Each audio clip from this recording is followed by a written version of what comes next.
jest to bardzo widowiskowy sport, ale żeby był widowiskowy, musi być bardzo blisko kibiców, żeby te samochody przejeżdżały jak najbliżej, a żeby dało się to zrobić, to trzeba zabezpieczyć zawsze trasę i Trans pomaga nam z tymi klockami Lego, tak żeby zawodnicy mieli fajną trasę, a też żeby wszyscy byli bezpieczni.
Hello and welcome everyone to the third and penultimate round of DMP 2025. We're here at round 3.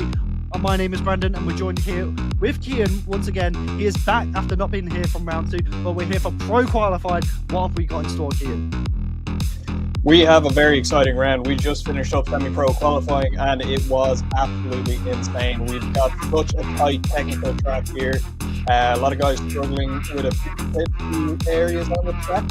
But no, I have a feeling that with the guys now coming through pro with grippier tyres and stuff like that, lots more power, we might be getting into some interesting scores and results here. Our championship at the moment is just wide open at the moment. We've got Łukasz Taszewski and Kuba Porygonski very close to each other at the moment. 149 for Porygonski and 152 for Taszewski, and following them is Mads Andersen in third place, 133 points. So this championship is far from over. We are halfway through the season at this point and we're just getting started on the second half of our season. So looking at our calendar, we're here at Kielce today, Tor Kielce, and we will be moving on to Poznan then for round 4. But Poznan, that's next month. We'll have a look at what's happening today and tomorrow. So Tor Kielce looking like a very, very technical track so far, Brandon.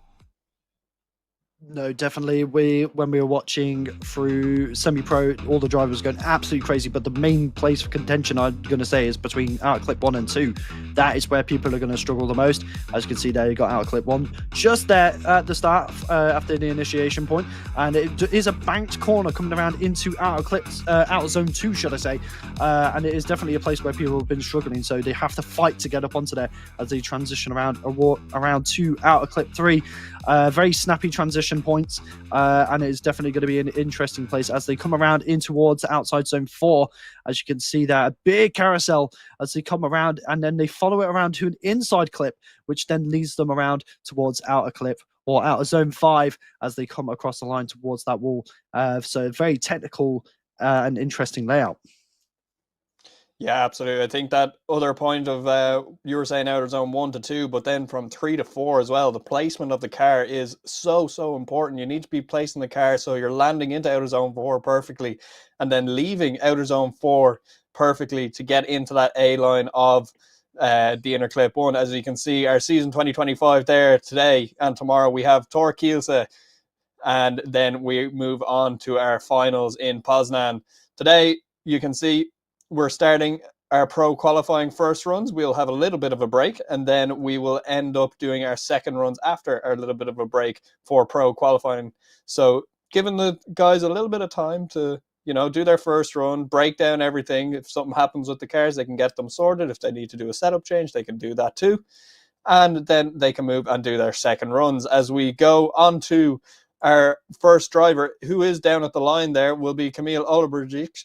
I just butchered that. But we'll take a look at our beautiful judges. First off, we have Karol Jablenski, David Kalas, Piri Vikula, and Jakub Jopaszek. So we have 2 line judges, a style judge and an angle judge. Our 2 line judges, how that works is they both give scores of 40 and they average out to whatever that ends up being. So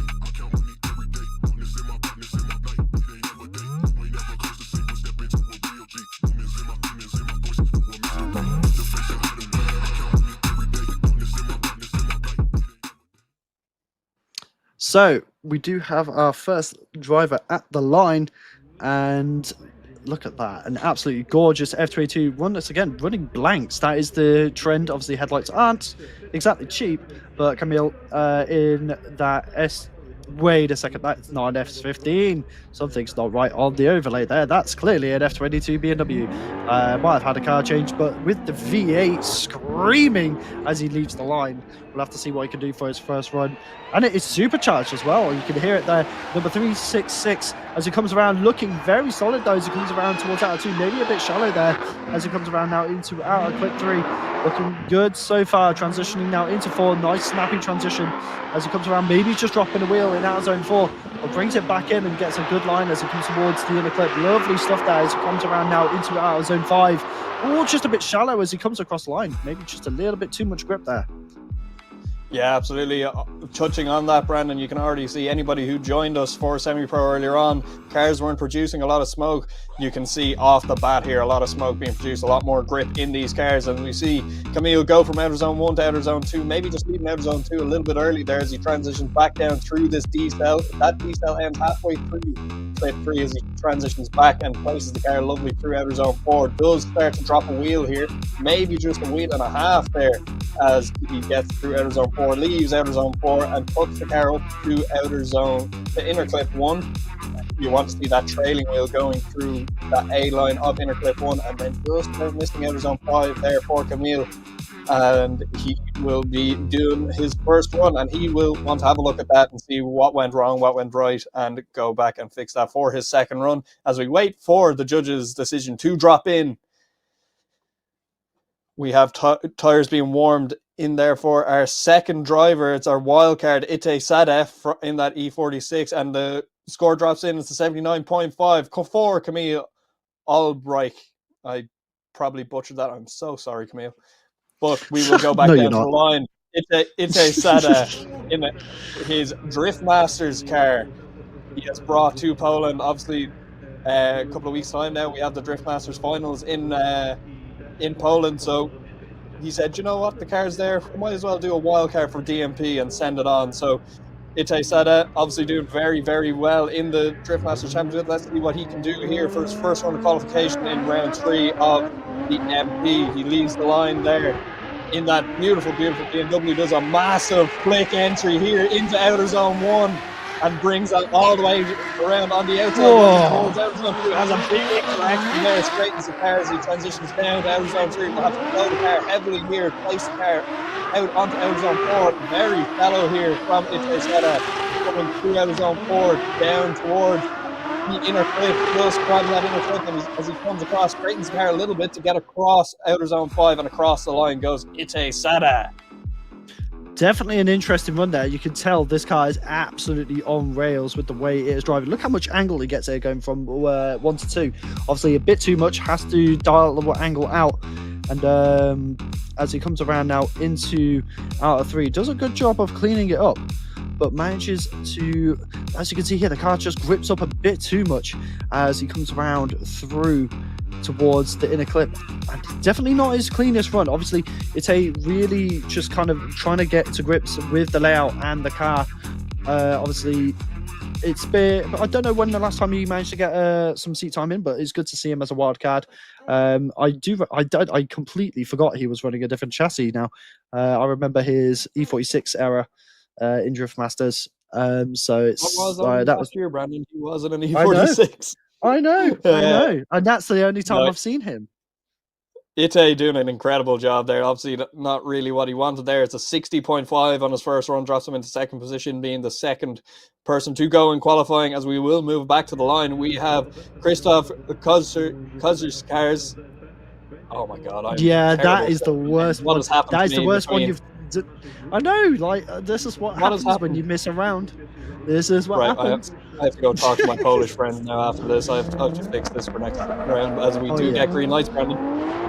Yep, so Christoph in that crazy BMW, once again, the F22 body panel. I can't tell if this is an F22 chassis, but you never know with some of these cars anymore, because there's a lot of them that are running different body panels on the chassis.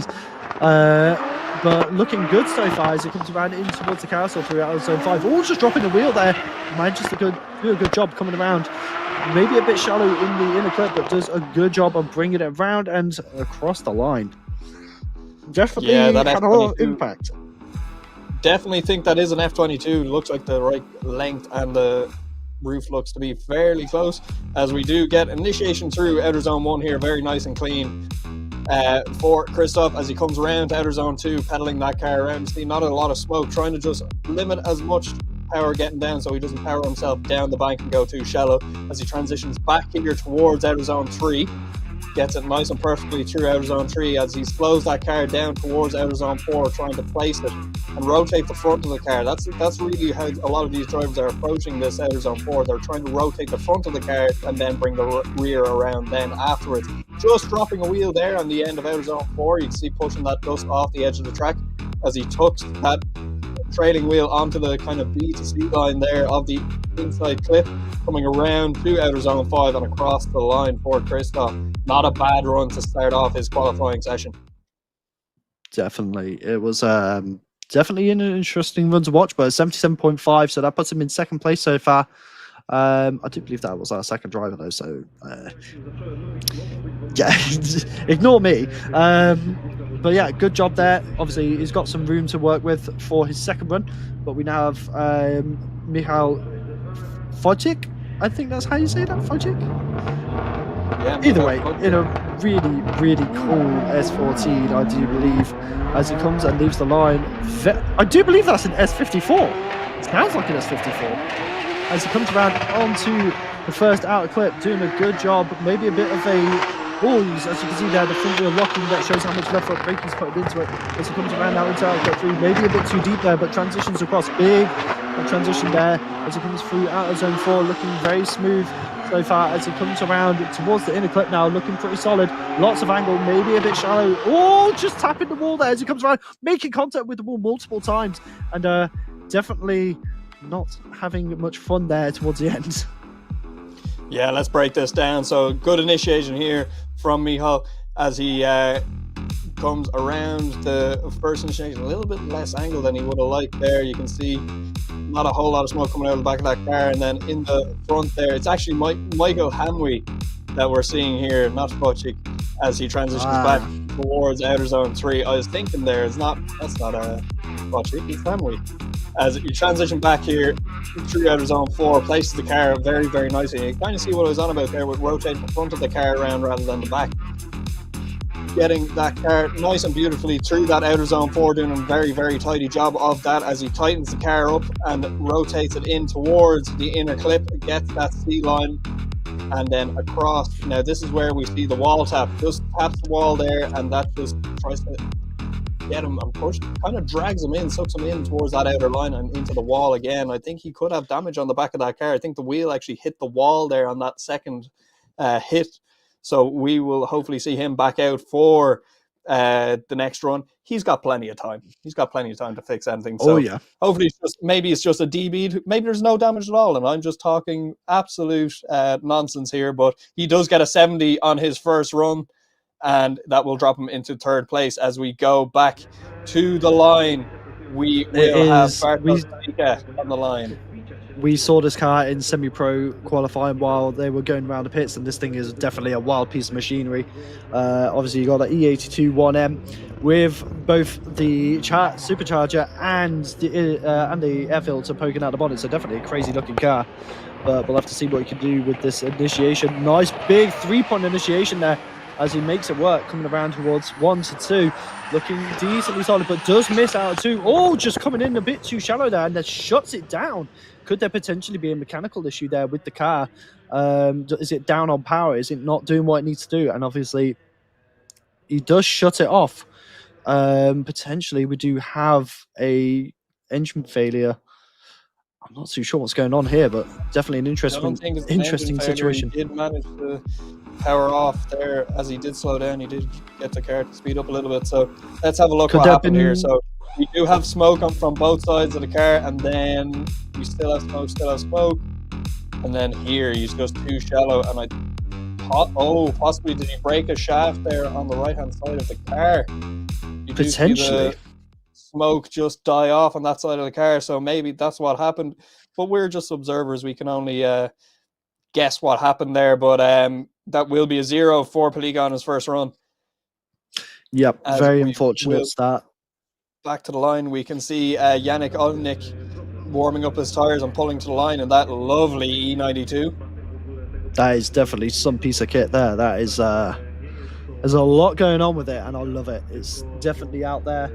Obviously, a lot of these drivers having absolutely gorgeous cars, and then you could just see there that Mercedes in the background. But we'll have to see what Jacek does. I hope I said that right. In this run, Kian. Yeah, absolutely. So Jacek pulls from the line, comes down the very, very long main straight here into a very fast initiation through outer zone 1. He goes maybe a little bit shallow there as he powers the car up towards outer zone 2, maybe just grabs it there as he transitions very early down into outer zone 3 and transitions back towards 4, has to tighten up the front of that car. Just on the inside of outer zone 4 as he powers it back towards the outside. We'll have to tighten the car up here to get into inner clip 1 as he does manage to grab that, and a little bit shallow across the line goes Jacek Olnik there in that beautiful E92 BMW. Let's have a look at this. So, Brendan. Definitely. It's well, as you can see here, very shallow going from 1 to 2. Has to really work the car to get it out to where it needs to be. Just gets into 2 right in the last second and manages to make it work. But as we come around towards the carousel, it does a good job of getting the transition around. But obviously, once again, coming in a bit shallow and being one wheel out. Not the most ideal lineup we want to be seeing as we come around in towards the inner clip. Does a good job of fulfilling the rest of it. Not too shabby through the inner clip though. Could have been a bit deeper, but obviously that does lead to, like with the shallow angle, it also does lead to a bit of a struggle to get into outer zone 5. So we'll have to see what that scores as we get a 68.5 for Jacek in that first run. So that puts him in 4th place so far. So it's not a bad start. Yeah, absolutely. As we move back to the line, we have Max Heidrich, not Max Heidrich. I am definitely wrong there. Tim Heidrich. Tim Heidrich in that Mercedes-Benz SL there. A very weird car to see on a drift grid, but we'll see what happens here as Tim powers that BMW down towards the initiation as he flicks that BMW, that Mercedes into and he's off, and he has saved that from the wall. Tim Heidrich not having a good start to his qualification session here, as you can hear him absolutely power that Mercedes around here. Such a cool sounding car. But yeah, that will be a 0 for him on his first run. Tim definitely not having the easiest of times this season. Obviously, Mercedes chassis very underdeveloped in both steering geometry and, well, just lock kits in general. And obviously, you have to make custom. Well, I'm not too sure what steering rack he's running, but I know a lot of the time you have to do a lot of modifications to the underside of the car, like the subframe mounts, the pickup points, and everything, to get them to be reliable in competition. So it's not the easiest chassis to go for, but hats off to Tim to try and make it work. We do have a guy over in England who competes with a SLK. A slightly different generation to that, but Tim Heidrich again a 0 there. But like I was saying, it's another V12 Mercedes, and they're just not the easiest chassis to drive. So it's definitely an interesting one. But it's good to see people trying new chassis and trying to experiment. Yeah, absolutely, Brandon. As we move it back to the line, we have the 800 horsepower S15 of Krzysztof Pawlanka on the line. Yep, once again another Rocket Bunny S15. I do believe this is another Spot Up Motorsport driver as well. Big initiation there does get a bit shallow onto out clip 1, manages to somewhat fulfill out of zone 2. Nice transition there going in towards 3, just a bit shallow everywhere so far as they come around into the outer zone 4, which is the big carousel. A bit shallow at the start, manages to get it in nice and deep. Just a very shallow run overall, I would say, and definitely a lot to work for the second run. Yeah, maybe a lot of drivers deciding to take a nice easy run first just to see what the track is like today, and who knows, it might be just trying to get a safe run in here, but definitely missing outer zone 1 there on initiation as he comes up, powers that S15 up towards outer zone 2, maybe just a little bit too shallow there as well as he comes around to outer zone 3 and will decel that car. Like I said, that decel area only halfway through outer zone 3 as he places the car, trying to get it into outer zone 4. Again, just that little bit too shallow to really be on that outside line, but he does manage to settle the car wider as he comes through that outer zone. Now he starts to tighten that car up to get it into the inner clip and does manage to get that trailing wheel onto the B line there, I believe. As he comes around onto outer zone 5, he does end up missing it, so he will go across the line and we will see what the judges make of that one. I would say there will be a few deductions for that run, unfortunately, but we will see what the judges make of it.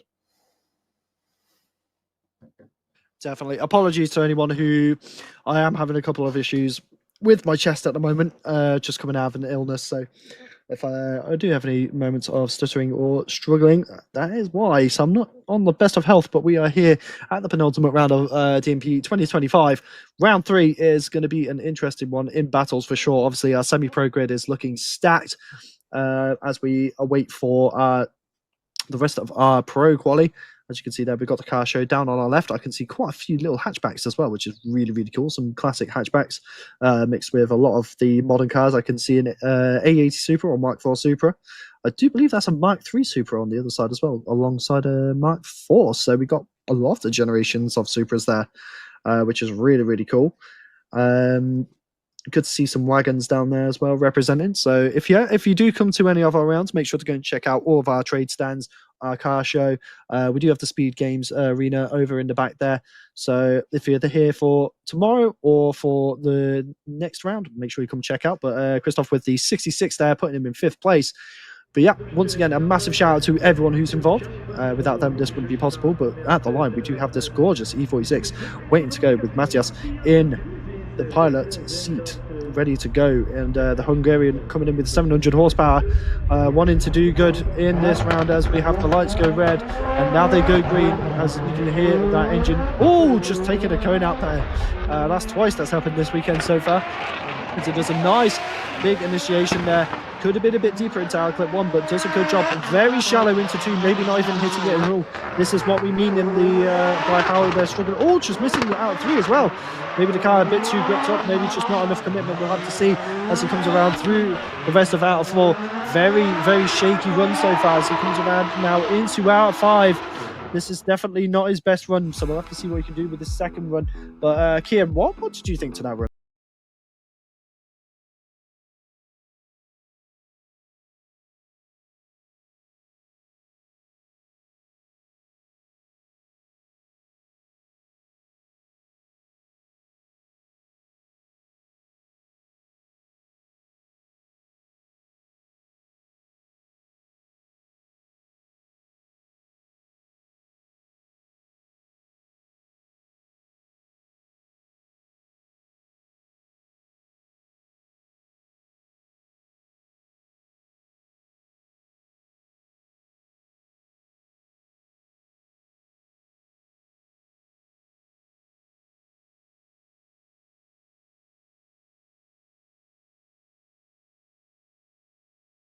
There and across the line, so a lot to work on there, but hopefully Matthias will be able to make them adjustments and come back for his second run. He has a 59 on run 1, drops him into 7th position. So yeah, Brandon, like you said, a lot of drivers struggling with from 1 to 2, and then even there we saw him struggling from 3 to 4 as well. So we will see what happens here with Peter Stanczak on the line here. 725 horsepower BMW E82 1 Series as he starts to leave the line. A very fast initiation here for all these guys. Here's a very long run up as he initiates into outer zone 1 here.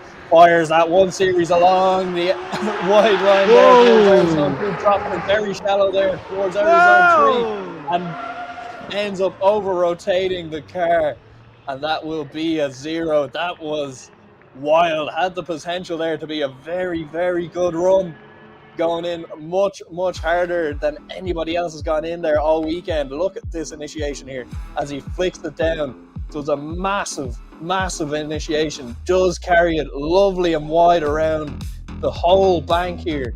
Just dropped 2 wheels there coming into outer zone 2. Does manage to collect outer zone 2. Here goes a little bit too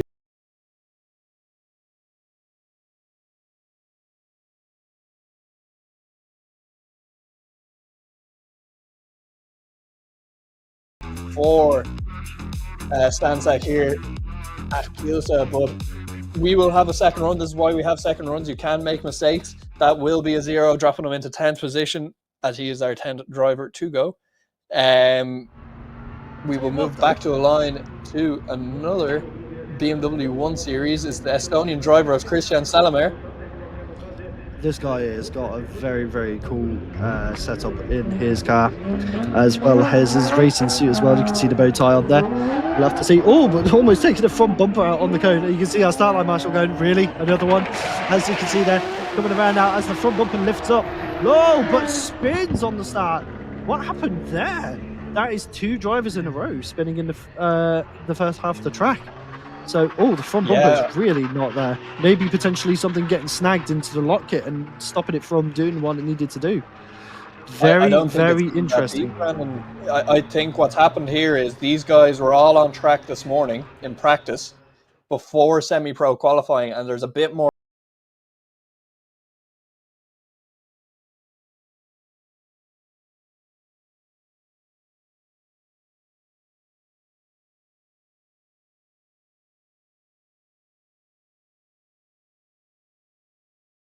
they're just underestimating what kind of grip levels out there, and really just that's thrown them off a little bit. So that's a 0 on the board for Christian Salamer. As we go back down to the line, we will have Darius Fabiszak on the line, one of the Fabiszak drivers there in an S14A, 850 horsepower in this car. Yep, and is definitely an interesting one to watch. As you can hear, absolutely firing down the main straight now. Here we go, coming in, Darius Fabiszak with big initiation there. Lots of speed, lots of smoke, but can he get in towards 2? Has to left foot brake heavily to get in towards it, but does miss it as he comes around now into the transition for outer zone 3. Looking okay, not too deep though, as he comes around, almost hitting the wall as he comes around outer zone 4 on the carousel. Bring it around now into the center of the track through in the clip, and does come on the wrong line, which then means he does miss the last outside zone. So Darius Fabiszak definitely having a very scrappy first run. Yeah, absolutely. Let's have a look here. So we look through outer zone 1, seems to collect that quite nicely, but then you see a lot of smoke there coming through, a lot of grip in these cars, and he has to make a slight correction there because he realizes he's not getting out to outer zone 2, doesn't even manage to collect it properly there. As he transitions back now, he'll start to slow down the car towards outer zone 3. I think he might have just managed to get the tip of the wheel on it there as he transitions back to outer zone 4. Does place the car very nicely here and does get around. Now does drop a little bit of a wheel through that zone a little bit, I think. Does end up coming out of it a little bit early also. So coming around here, tightens up the car, goes through inner clip 1 and comes down towards outer zone 5, but completely gets it wrong and just does not get outer zone 5 at all. So we will be looking at a few heavy deductions here for Darius Fabiszak as we do wait for the judges to drop in their scores, as we have Marek Vartovic waiting in that Max Racing PS13 on the line, ready to go. Gonna absolutely unleash that beast of an S13. It's just an unbelievable car.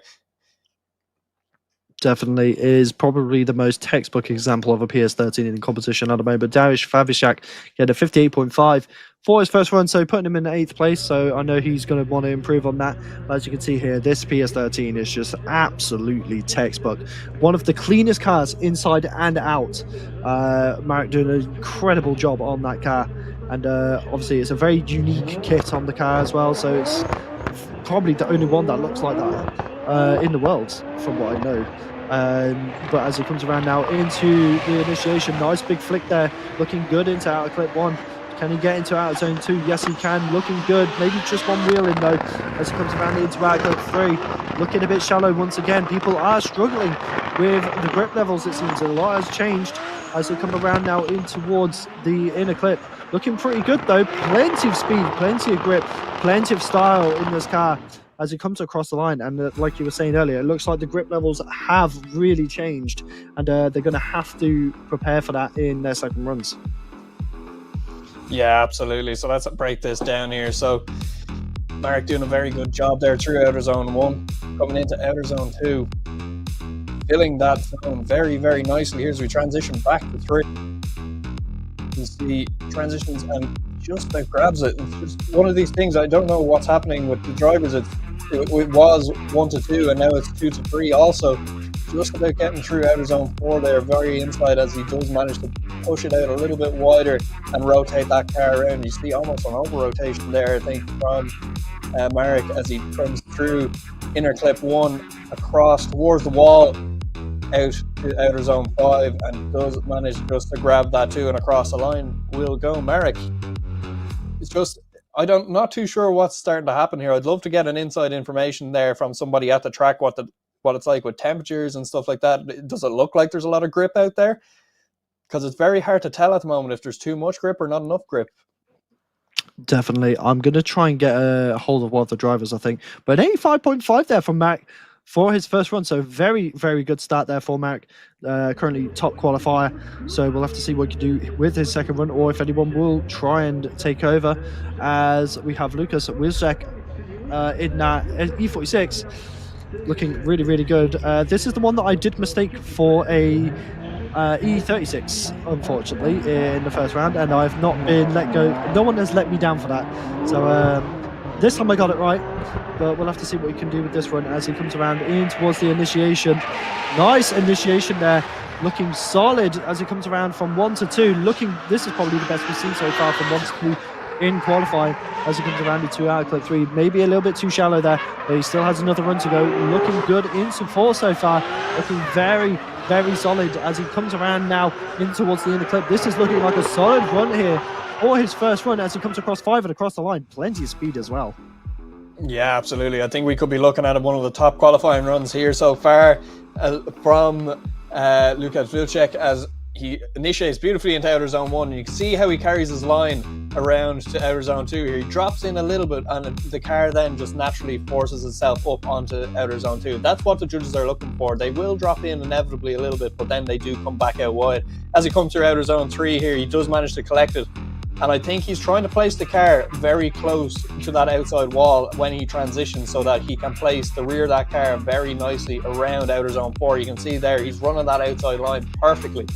As he comes around now, he'll want to transition that car, he'll want to tighten the front of that car in to get to the inner clip 1, which he does very, very nicely, and around towards the walls and out to outer zone 5, which he collects beautifully as well. So one of the top qualifying runs here so far, I would say, from Wilczek, as we wait for the judges to drop in their scores.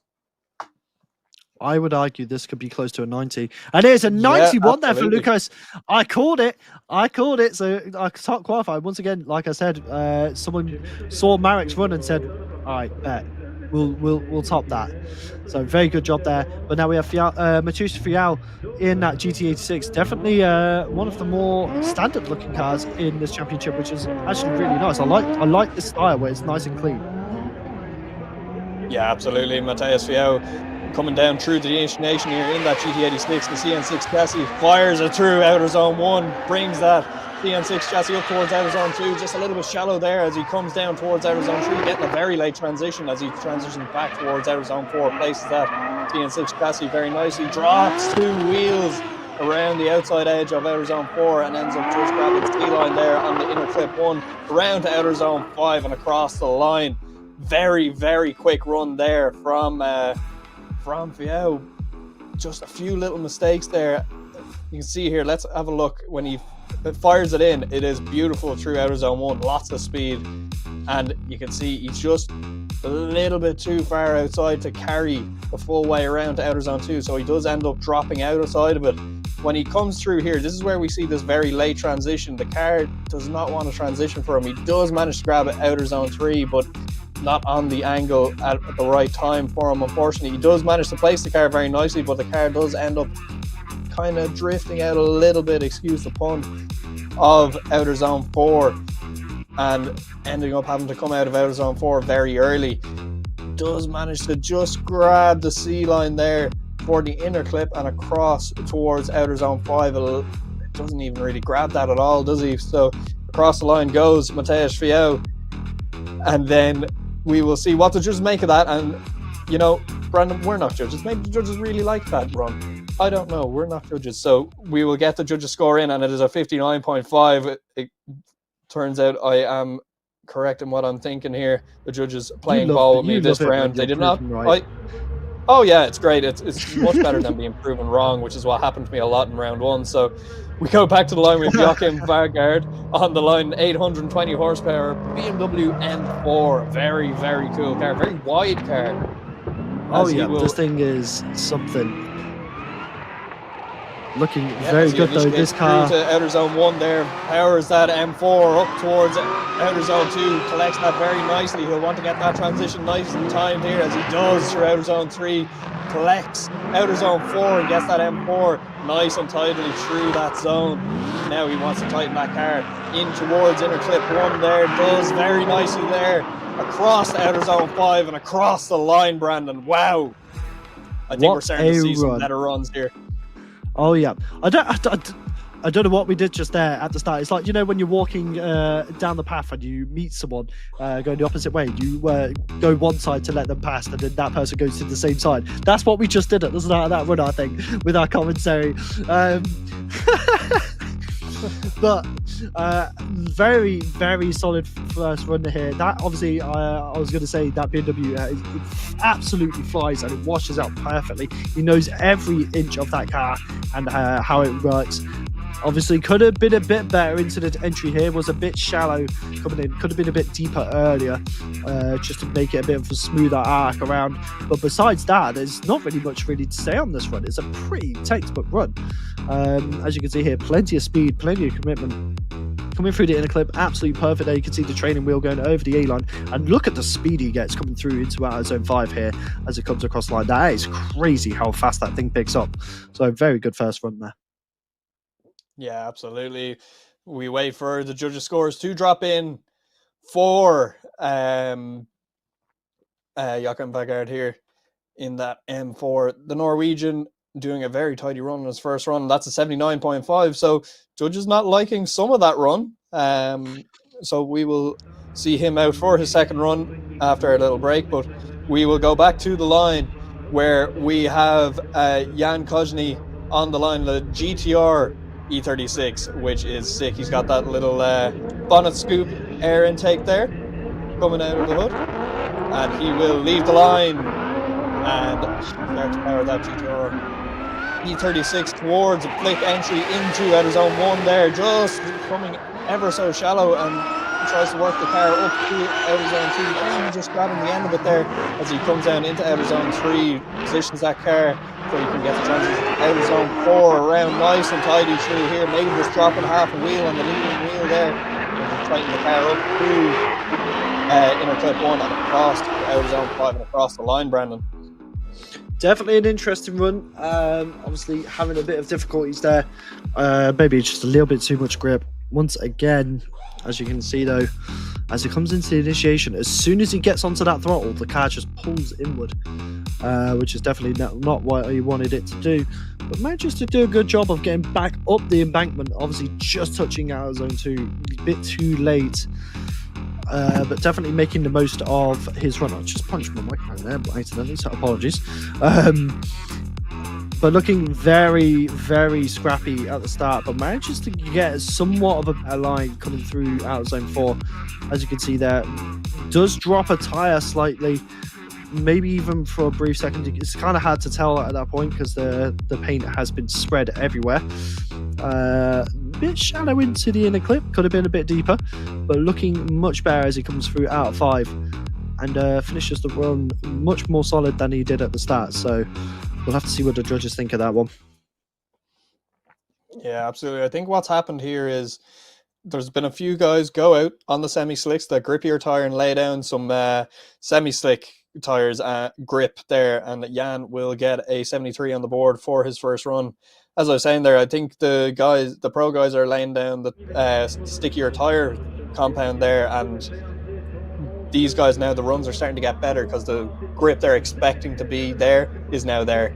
So hopefully we start to see more and more top class runs as we have Zednek, Peter Barek. I definitely butchered that, but anyway, in that E46 will start to power down and flick in towards inner clip or outer zone 1. Doesn't have the best initiation there, maybe a double initiation there as he powers through outer zone 2 and down into outer zone 3, decells that car to get it nice and lined up for outer zone 4 as he fires that E46 down through outer zone 4 around the roundabout section here. Will he make use of inner clip 1? He does, absolutely grabs that A line across into outer zone 5 and across the line, Brandon. Very, very good first run there. Obviously a bit hesitant on the initiation, but does make a little mistake. One thing I do like to see though, I was just looking in the comments on the YouTube stream, and there's a lot of Czech flags going up for these Czech drivers, so it's good to see. So whoever you support, wherever you come from, make sure you put your national flags in and support your favorite drivers. And let's see a bit of engagement in the chat. But as you can see here, coming around into our clip 3, just a bit shallow there. That first half of the course, if you don't get that right, it's pretty hard to recover. But once you get into out of zone 4, it is a good place. It's a second chance, almost a second wind for you to be able to recover. Look at the angle he pulls coming through this section. Does leave a little bit early there, but does a good job. Oh, this drone footage is absolutely stunning, the way he follows that. That is incredible. But once again, Zednek doing a good job, just a little bit shallow in places, really. And that is the main place where he needs to improve. As you can see there, we do have our lovely lounge area for spectators. And I do believe that is the VIP section as well. So you've got a nice bit of Siski branded umbrellas and parasols there. Really, really cool view for the track and the initiation point. As Zednek gets a 67 for his first score, so that puts him in 9th position so far. So definitely some room to improve. So we'll have to see what he can do. As we have our next driver on the line, which is another E36, which has a crazy, crazy looking livery, which we have Michael Rahat in that E36, 1,100 horsepower. So another Czech driver coming in with crazy, crazy power.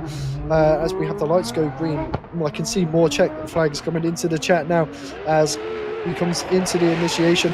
Look at this though, perfect initiation there. Maybe just dropping some wheels, but manages to get back onto the track. So very bad than some of the others who have managed to get in that situation. Nice and big angle coming through. Gets nice and deep into out of zone 4. Usually these runs are meant to be your safe runs, but he is going full send into it as he comes around into the inner clip, coming around now in towards out of zone 5 and across the line. Yeah, Michael Reichardt, we've seen him plenty of times throughout the years. He was a Drift Masters driver for a while, but he said, you know what, I'm going to take a bit of a break. I'm going to drive DMP. Obviously that initiation not going to plan there. He does have to clutch kick a lot to get that car to come back in onto track. That will definitely be 2 wheels off there as he transitions back into outer zone 3 here. This is where he can kind of reset, and he does manage to do that. Transitions back towards outer zone 4, places that E36 very nicely there, but does end up maybe dropping half a wheel there just coming into outer zone 4, and then manages to tidy up a little bit. Another wheel drop there, and leaving outer zone 4 that tiny bit early. Does make very, very nice use of the A line on inner clip 1 as he comes around to outer zone 5 and does fill that zone quite nicely, and across the line goes Michael Reichardt. So we'll wait for the judges to drop in their scores there, as we have Karolina Pilarczyk coming to the line there, patiently waiting in that Pro Charge V8 S15 to do her first qualifying run as we wait for Wico Reinhardt's score. Definitely an interesting qualifying session so far. Plenty of ups and downs, and it's interesting to see there could be a bit of a shake-up in qualifying this round compared to round 1 and 2, as we have Mikhail's first score coming in at 60, which puts him in 12th. So obviously this Czech driver's definitely got some room to improve. Yeah, absolutely. So this is why we have second runs. Like I said, second runs are your kind of make or break sometimes. That's not really what you want. You want to have a safe run on your first run, but second runs can be your bread and butter. So Karolina Pilarczyk in that 200SX S15 making 900 horsepower, that V8 Pro Charge powered S15 there. Everything is pink on this car. Not a single thing isn't pink. As Karolina fires that S15 into outer zone 1, gets the power down to bring that car up towards outer zone 2, fills it nicely there, maybe a little bit shallower than she would have liked as she comes through outer zone 3 here, transitions back to outer zone 4, starts to fill out outer zone 4 very nicely here in that beautiful S15 as she starts to put the car up towards inner clip 1 there, gets the V-line and across to outer zone 5 and across the line for Karolina Pilarczyk. Brandon, what did we make of that? Very, very solid first run there.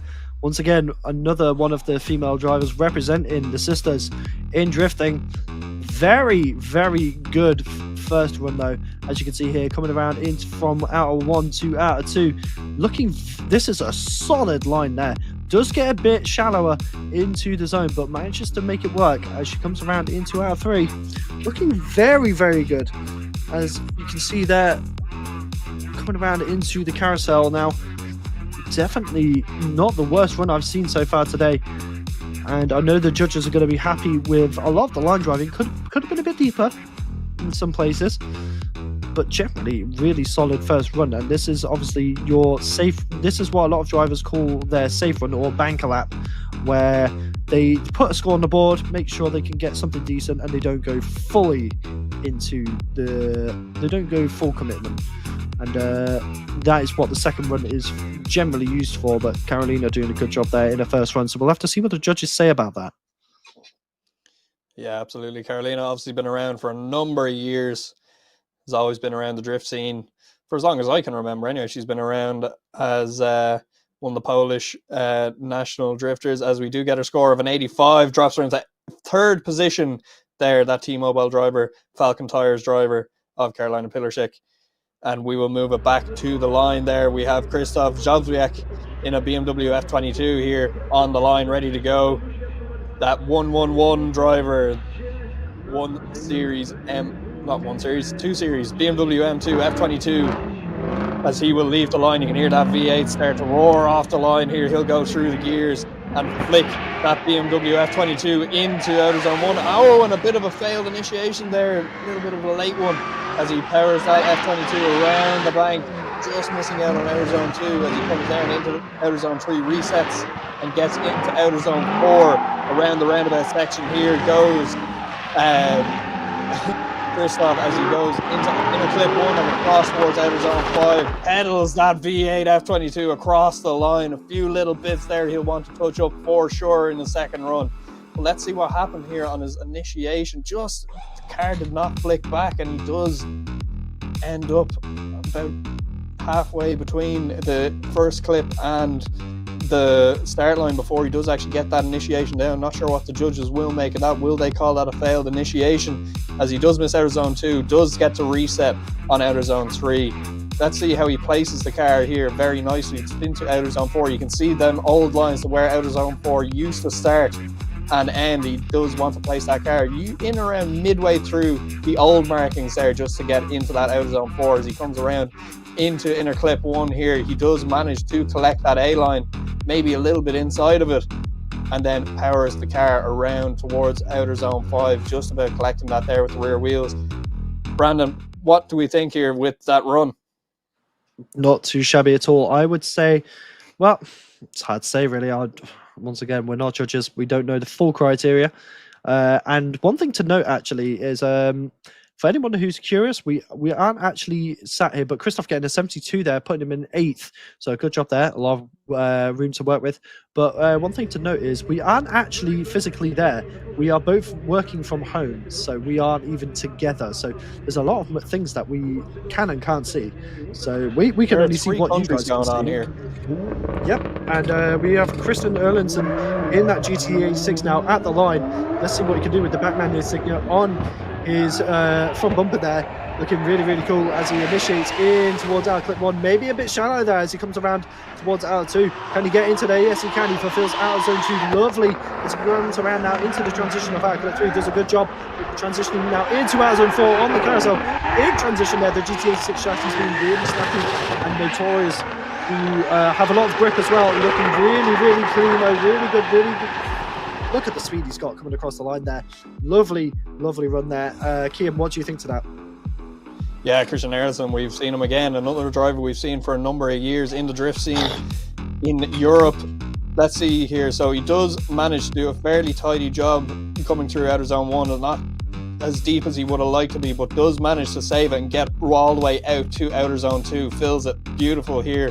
That CN6 chassis, quite a short chassis there, very much as short as a Mark V Supra, but let's go through outer zone 3 here as he transitions back and places the car into outer zone 4 here. You can see he has to get that power down a lot. He catches the car on the clutch almost there.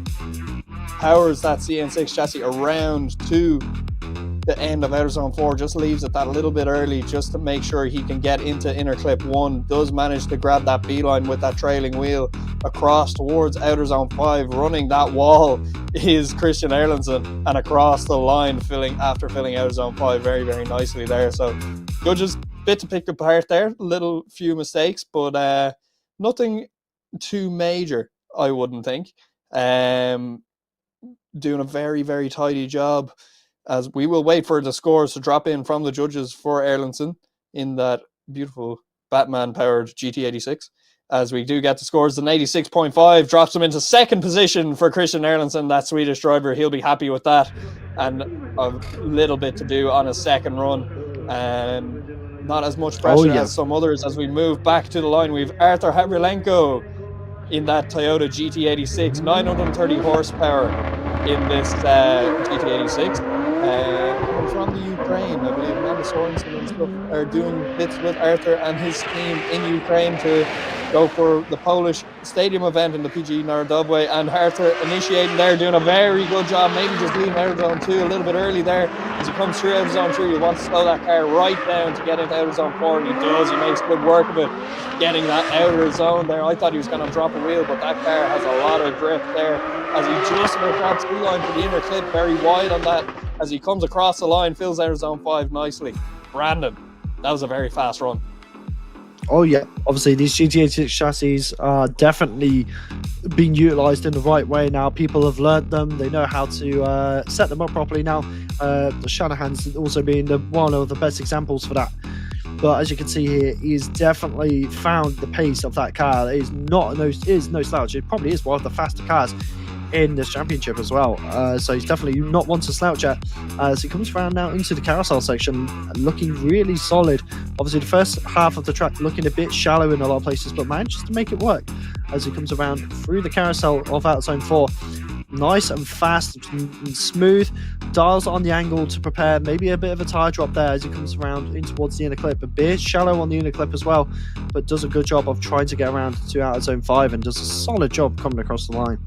Very, very fast coming through that section. I think that wheel drop there, that dust just not giving him the grip that he wanted to get into that inner clip, and that's all I could really pick apart other than that first bit of the section of track. But he should be happy with that. We'll see what the judges make of it. But a little bit to do in a second run, I think. But he should be fairly safe with the rest of the run. As we do wait for our judges to drop in the score, we can see Dominic Kerr on the line in that Opel GT there.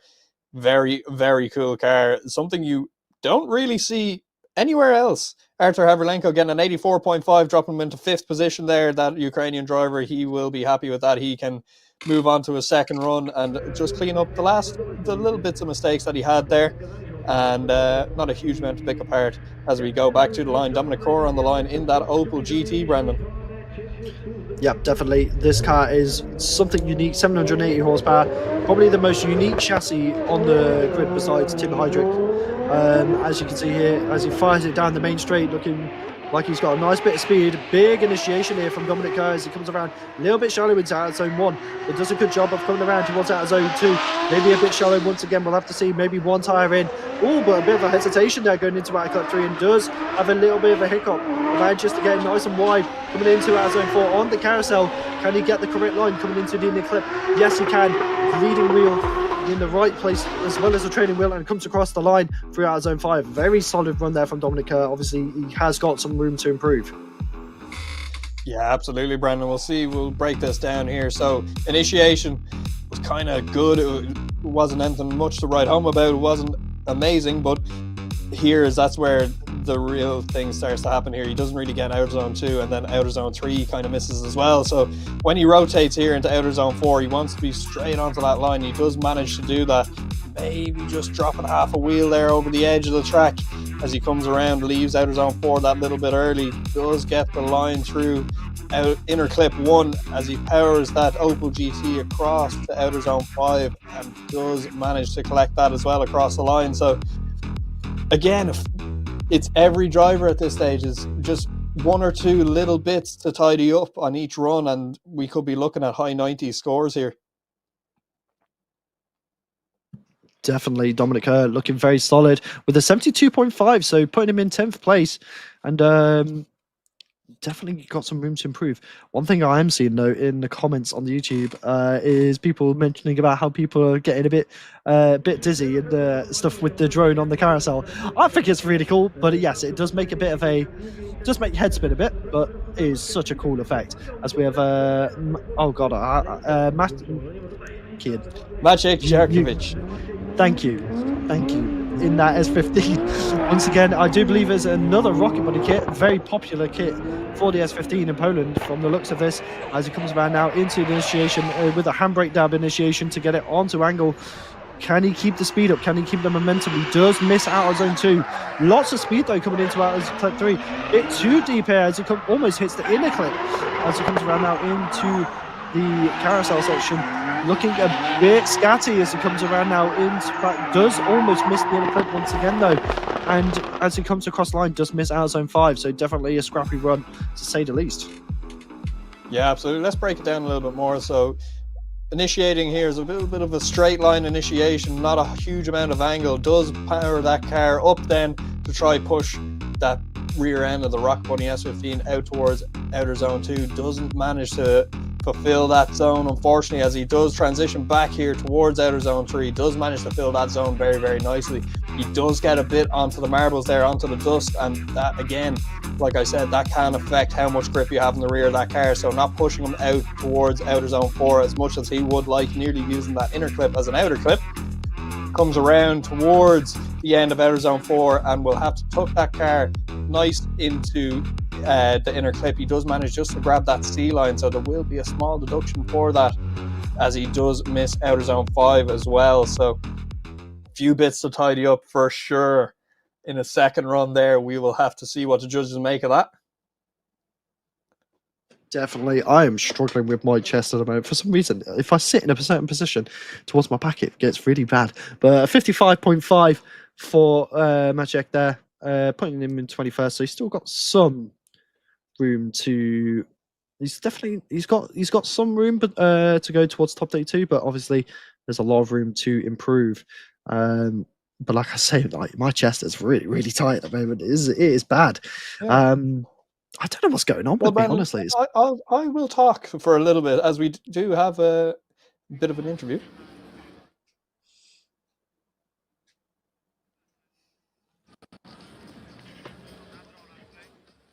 I do believe we are having a bit of difficulties with audio.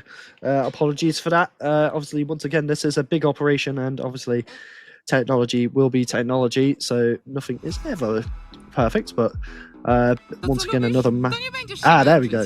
No dobrze, a czy jest jakieś takie ABC detailingowe, co trzeba robić najczęściej przy aucie, żeby to auto było jak najduże, jak najpiękniejsze. Przede wszystkim dbajmy o te auta na bieżąco. Jeżeli ich nie zapuścimy, to będzie zawsze łatwiej tą czystość utrzymać. I obecnie w internecie jest bardzo łatwo zasięgnąć informacji, znaleźć, jak o te auta dbać. Chemii też jest naprawdę na rynku bardzo dużo, zapraszamy do nas. I wtedy naprawdę jest łatwo utrzymać ten porządek. No i co, nie na odwal, tylko u siebie, róbmy jak u siebie. Tak, jak dla siebie to jak dla siebie, jak dla kogoś to jeszcze lepiej. No dobrze, jak słyszycie, pod namiotem ADBL-a pomogą dobrać wam wszystko. Jak macie brudne tapicerki albo nie możecie sobie z czymś poradzić, to na pewno tu uzyskacie pomoc. Dzięki wielkie. Dzięki. So I do believe that is one of our lovely trade stores at the track, and it is a detailing company. And make sure to go and check out their products. They have, I mean, you can't go wrong. To keep your car clean, you've got to have the best products in the game. Toyota jest z nami na DMP no już jakiś czas, ale przywieźliście coś, do czego pewno większość fanów driftu chciałoby zasiąść. Czy się da? Witam. Tak, jesteśmy regularnie w tym sezonie. Dzisiaj przywieźliśmy słynną Toyotę Supra 500+. Jak sama nazwa wskazuje, jest mocno dopakowana i robi wrażenie. I można w niej usiąść, jak ktoś by chciał zobaczyć, jak ona wygląda. Środka, no jeździć nie bardzo mamy dzisiaj gdzie, ale gdyby była taka możliwość, to też byśmy dali radę. No ale Supra to nie jedyne, co przywieźliście, bo no właśnie, tutaj gier z jednej strony, a z drugiej strony coś dla tych, którzy lubią w teren i lubią komfort. Tak, jeździmy też i w terenie, jeździmy w rajdach. Za nami najnowszy Land Cruiser, po prawej stronie GR Yarisy w dwóch eleganckich wypustach, poliftowy automat i sensacyjny, limitowany Sebastian Ogier. No zapraszamy w takim razie pod namioty Toyoty. Tak jak słyszeliście, nie tylko z Suprą można się zaprzyjaźnić podczas trzeciej rundy Driftingowych Mistrzostw Polski na Torze w Kielcach. Bardzo dziękuję. Dziękuję bardzo. So another little look into the Gazoo Racing Poland division. Just kind of showing off the A90 Super Mateusz there. Karmina jest z nami, cześć.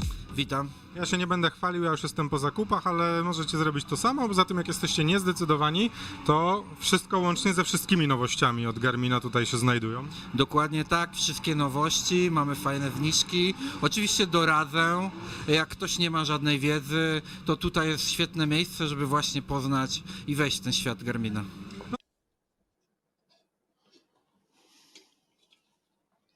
Kontrolować, no to tak na dobrą sprawę od pływania, jazdy na rowerze, czy nawet sportów motorowych ostatnio w zegarkach też się pojawiły. No o bieganiu to nie będę wspominał, bo to już klasyczek. Oczywiście oprócz tego nurkowanie, mnóstwo sprzętu na rower, jak ktoś chodzi w góry bądź podróżuje, każdy znajdzie coś ciekawego tutaj. No właśnie, a jak nie wiecie, gdzie jesteście, tak jak ja dzisiejszego poranka, to możecie sobie odpalić mapkę, kliknąć prowadź mnie 8 km i trening sam się robi. Tak jest, ja też dzisiaj przyjechałem na rowerze, też z Kielc i też używając właśnie nawigacji Garmina. No, także się da, można to popróbować. Stoją też rowery, których nie widzicie, ale no tam dużo też takich technologicznych dobroci od Garmina, które do roweru można przypiąć i tu u was sobie przetestować. Oczywiście jest ekspozycja trenażerów inteligentnych Garmina. Mamy też nowe urządzenie, które się nazywa Alpine. Ono odpowiada za podnoszenie się przedniego koła zgodnie z nachyleniem terenu, po którym się poruszamy. No dobrze, to my idziemy drugi trening dzisiejszego dnia zrobić, a wy jeśli chcecie, to wpadajcie na stoisko Garmina podczas trzeciej rundy Driftingowych Mistrzostw Polski w Kielcach. Zapraszam wszystkich. So just a little interview there. If you're looking for a smartwatch, definitely go check them out. Jesteśmy pod namiotem CNC, dzień dobry. Dzień dobry, cześć, jestem Dominika. Co tu można zobaczyć, czym w ogóle to CNC jest? Generalnie robimy części do motorsportu i customowe i na zamówienie, ale też mamy swoje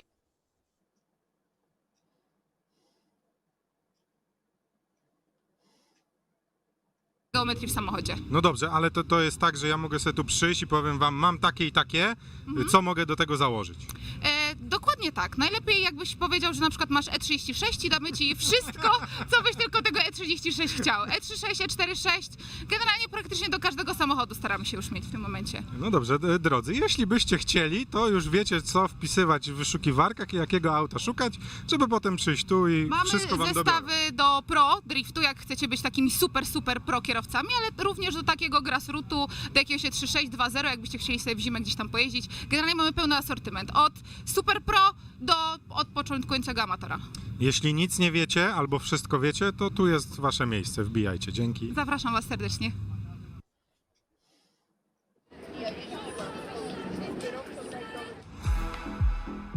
So I do believe we have a couple of more interviews potentially. We've got Carolina's pickup truck there, looking really cool. Potentially, while we're waiting for our next interview, someone asked, is it harder or way harder to do two-person commentary while not sitting in the same room? To answer that... z nami. Dzień dobry. Dzień dobry. No właśnie, co rundę mówimy, że jesteś dla kibiców, ale już chyba bardziej dla kibiców się być nie da, bo twój namiot z samochodem, tutaj auto wyciągnięte, wszystko tak naprawdę tak, że nawet jeśli ktoś nie wchodzi do padoku, to i tak do twojego padoku można zajrzeć. Tak, to prawda. Zawsze prosimy organizatorów, żebyśmy mogli być dla ludzi i z ludźmi, więc nie tylko jesteśmy poza nim, tak żeby każdy mógł do nas przyjść, zbić piątkę, porozmawiać. Jesteśmy absolutnie cały czas dla ludzi podczas całych zawodów. No i myślę, że będą się ustawiać kolejki, bo my już mieliśmy problem, żeby tu do Karoliny się trochę dobić. Musieliśmy odstać swoje, bo no, tych zdjęć sporo, co? Jest sporo. Cieszę się bardzo, że drifting tak bardzo się rozwija, że jest coraz więcej ludzi, którzy przychodzą, którzy się cieszą. Mamy piękną pogodę, więc to jest absolutnie piękny czas, żeby spędzić go właśnie z nami tutaj na torze i z tymi emocjami, które są. I cieszę się bardzo, że tak dużo ludzi przychodzi i mi kibicuje i też cieszy się, że mogę motywować kobiety i ludzi do tego, żeby działały, żeby zrealizowały swoje marzenia. To jest naprawdę cudne i daje mi bardzo dużo siły. No dobrze, to jeszcze trochę o sporcie porozmawiajmy. Jak to rondo tutaj w tych Kielcach? To rondo jest bardzo fajne, to znaczy w ogóle cała trasa jest dosyć mocno techniczna, ponieważ na początku im szybciej, tym lepiej. Trzeba trochę przełamać taki strach, bo tutaj widać barierki, widać opony, widać ten zamykający się zakręt, a jednak ta prędkość nam pomaga, więc najpierw jest bardzo szybka sekwencja, potem jest spowolnienie i wejście w rondo, ale ja lubię takie rzeczy. Ten samochód się fajnie prowadzi, więc mam nadzieję, że podczas tej rundy mnie nie zawiedzie i będziemy walczyć. No to bardzo ciekawe, co powiedziałaś, bo z naszej perspektywy i w ogóle z perspektywy obrazkowej wygląda to tak, jakby ten tor był bardzo szeroki, bardzo otwarty, a nie do końca tak jest z perspektywy waszej, jak już po tym torze musicie między strefami, zonami, tym no dosyć tricky, tym rondem, które z jednej strony wymusza na was to, żeby przejechać jak najbliżej barierek, ale potem ten inner clip no zmienia wszystko. Tak, dokładnie. To przede wszystkim wyobraź sobie, że masz zakręt, a ty jedziesz 120-130 na godzinę i nie hamujesz i nie możesz wyhamować, wręcz robisz wszystko, żeby się jak najszybciej napędzić, więc jest to troszeczkę wbrew logice i naturalnym odruchom. Stąd może taki jest chwilowy taki dysonans, a z drugiej strony tak, najpierw jest bardzo szybko, a potem trzeba jednak dosyć technicznie zrobić takiego ślimaka, czyli od zewnętrznej do wewnętrznej do zewnętrznej. Bardzo fajne, ja uważam, że ta trasa jest widowiskowa, a przede wszystkim ona jest bardzo fajna na pary. No drifting to przede wszystkim są walki i do walk tego typu rondo, tego typu trasa jest bardzo fajna, widowiskowa, spektakularna, na pewno będzie przepychanie się, samochody będą do siebie, będą się ocierać, będą się dotykać, więc myślę, że to będą piękne zawody. No wymiany farb tutaj drzwi w drzwi na pewno trochę będzie. Karolina Pilarczyk, zapraszamy no właśnie z jednej strony motor sportowy, ale z drugiej strony też socjalnie, bo super jest ta sprawa, że można tutaj do tego twojego namiotu podbić. No i co? Życzymy powodzenia, dzięki. Bardzo dziękuję, trzymajcie kciuki, a wam życzę cudownej zabawy. So there we go. Nice little interview there with Carolina. Going back to the question about how if it is, God, I can't do English today. It is hard, but it's also not that hard for us to not be in the same room. We come from the sim, so we're quite used to this way of style. But Peter Giutassi now in that lead lane, ready to go for his qualifying run. Here we go in that F22 with that V8 screaming. Big flick initiation. Look at that from Peter Giutassi as it comes around in towards. Oh, just a little bit too shallow though.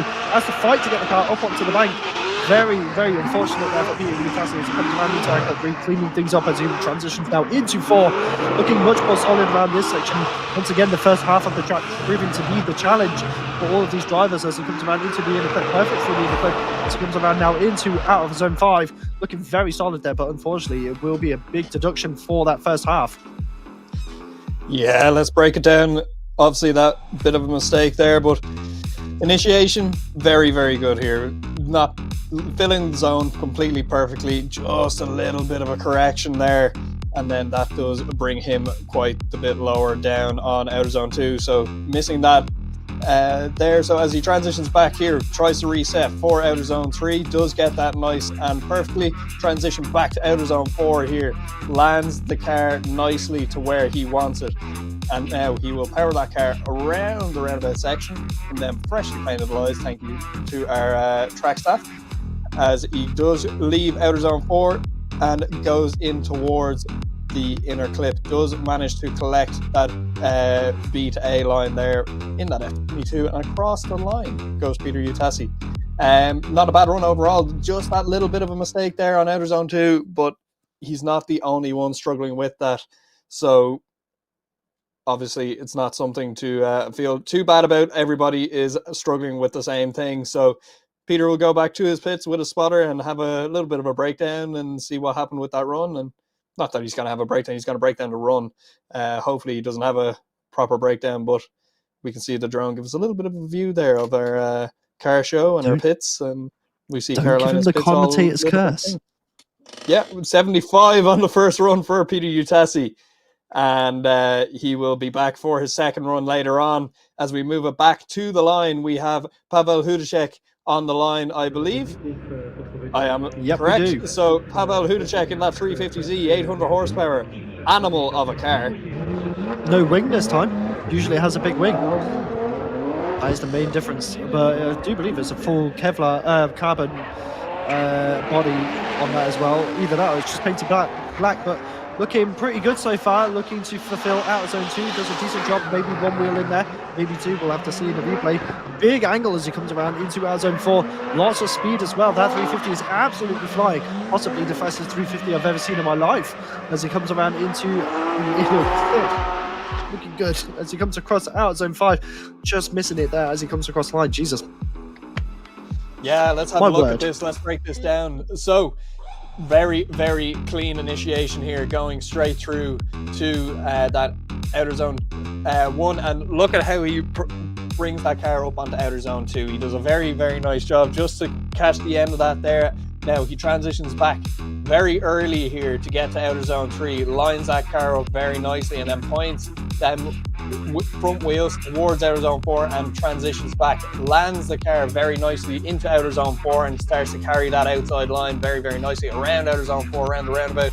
Now tightens the car up into the inner clip, does a very tidy job of that, and across towards outer zone 5. Unfortunately does miss outer zone 5. He will be deducted for that, but we will see what the judges make of that there, as we have Hudacek patiently waiting for his run and for his score rather, and on the line we will have Thomas Magniar waiting to send his car down towards inner clip or towards outer zone 1, as we do wait for our judges to drop in their scores for our previous run for Hudacek.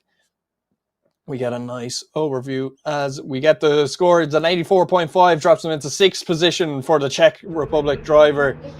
As we go back to the line, Thomas Magniar on the line in this crazy car. It was very interesting to see a 190E on track, other than I think Varubel it was in the last round of Drift Masters, as he initiates it through outer zone 1, doing a very, very tidy job, gets out to outer zone 2 very nicely there, transition back down towards outer zone 3, transition towards outer zone 4 here, times it perfectly, gets that Mercedes into outer zone 4 beautifully as he comes around here towards inner clip 1, has to stall the car up a little bit and get it inside there as he comes across the line there through outer zone 5. Very, very good there from the Mercedes 190E of Magnar, let's have a look at this here. He does manage to get to outer zone 2, maybe a little bit shallower than I initially thought, but still gets it nonetheless through outer zone 3 here. This is really where I'm very impressed. He managed to land the car perfectly on the outside line and drag it the full way around the roundabout section here.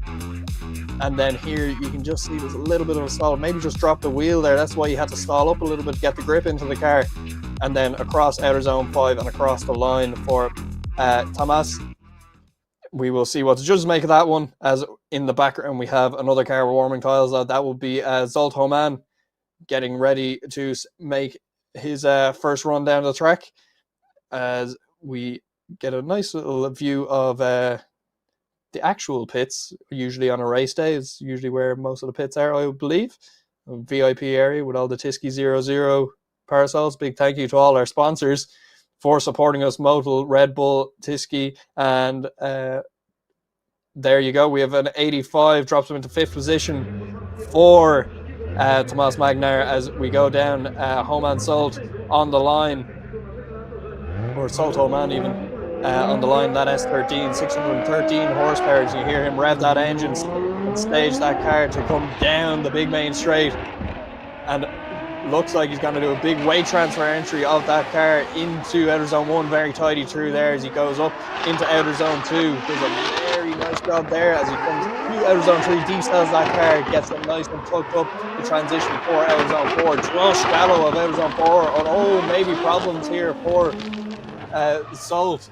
Unfortunately dropping wheels there. It looks like he didn't have a whole lot of power there, maybe a shaft breaking or something. We'll have to have a look at the replay there just to make sure, but I'm not too sure. I think that might have been a car issue because he did seem very, very nice around the first section of the track. So let's have a look. As we can see, good initiation here right through outer zone 1, brings it around towards outer zone 2 and does a very tidy job of just collecting that ever so slightly. When he transitions here, this is where we start to see it to go wrong. Lots of power. But then we see, yeah, no smoke out of that right-hand side of the car there for Solt Homan. So I would possibly think maybe a shaft issue there. Not too sure. Obviously, we don't know. We might have to get track staff down there to brush off some of that dirt off the track before we send the next car. But that will be a 0 for Solt Homan, that Hungarian driver, unfortunately. He does have another run though, but here we go. Marcin Neyman on the line there. F22 BMW, 700 horsepower. We are going to send him straight down the track here for his first run as he powers that F22 down, flicks it into outer zone 1, does a very tidy job of collecting that zone as he powers that F22 up towards outer zone 2, maybe just collecting it there with that leading wheel as he transitions back towards outer zone 4 here. Oh, maybe just nearly dropping a wheel there and coming around into the inner clip and around towards outer zone 5. And we will see him cross the line there when we'll have another little bit of a breakdown here. Let's see how he does. So again, we saw this, a nice little entry here.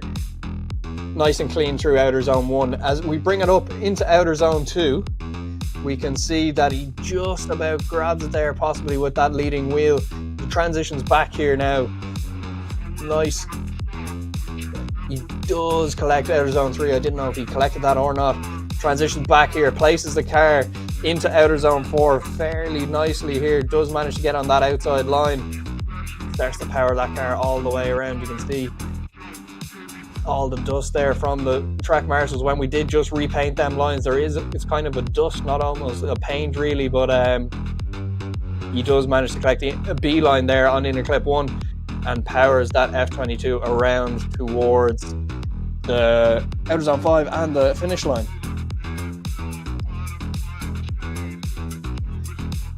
And we do have a score. It's an 80.5 for Marcin Neyman, and that drops him into 8th position. As we go back to the line, we have one of the Fiaus, Alexandra Fiau, in that S13, the 200SX, 750 horsepower in that 200SX.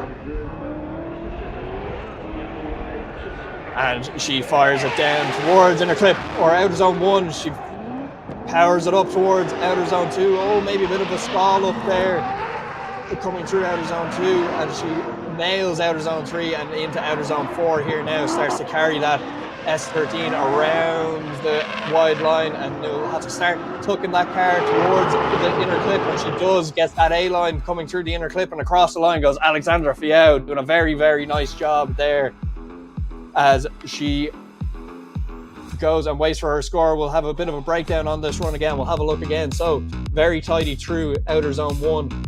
Now, what happened here was just a little bit of a correction, just a little bit less angle. Does manage to run a little bit of the inside line there of outer zone 2 as we transition back here. She runs outer zone 3 beautifully, collects that entire zone, transitions back to 4, positions the car very, very nicely. Like I said earlier on, you can see the old markings there. You do want to be in them old markings. And not a bad run by any stretch of the imagination here for Alexandra Fiau. This is a very tidy first run. You can see here that trailing wheel does collect out that A line there on the inner clip as she comes along towards outer zone 5 and across the line. Doing a very, very nice job is Alexandra Fiau. As we wait for her score to drop in, we can see, oh yeah, here we go. We have a score. It's a 75-point run, drops her into 12th position overall. So we will see her back for her second run later on. As on the line, pulling to the line, we do have Tobias Pushan. So we will make sure that his car is all ready to go. We can see our start line marshal there.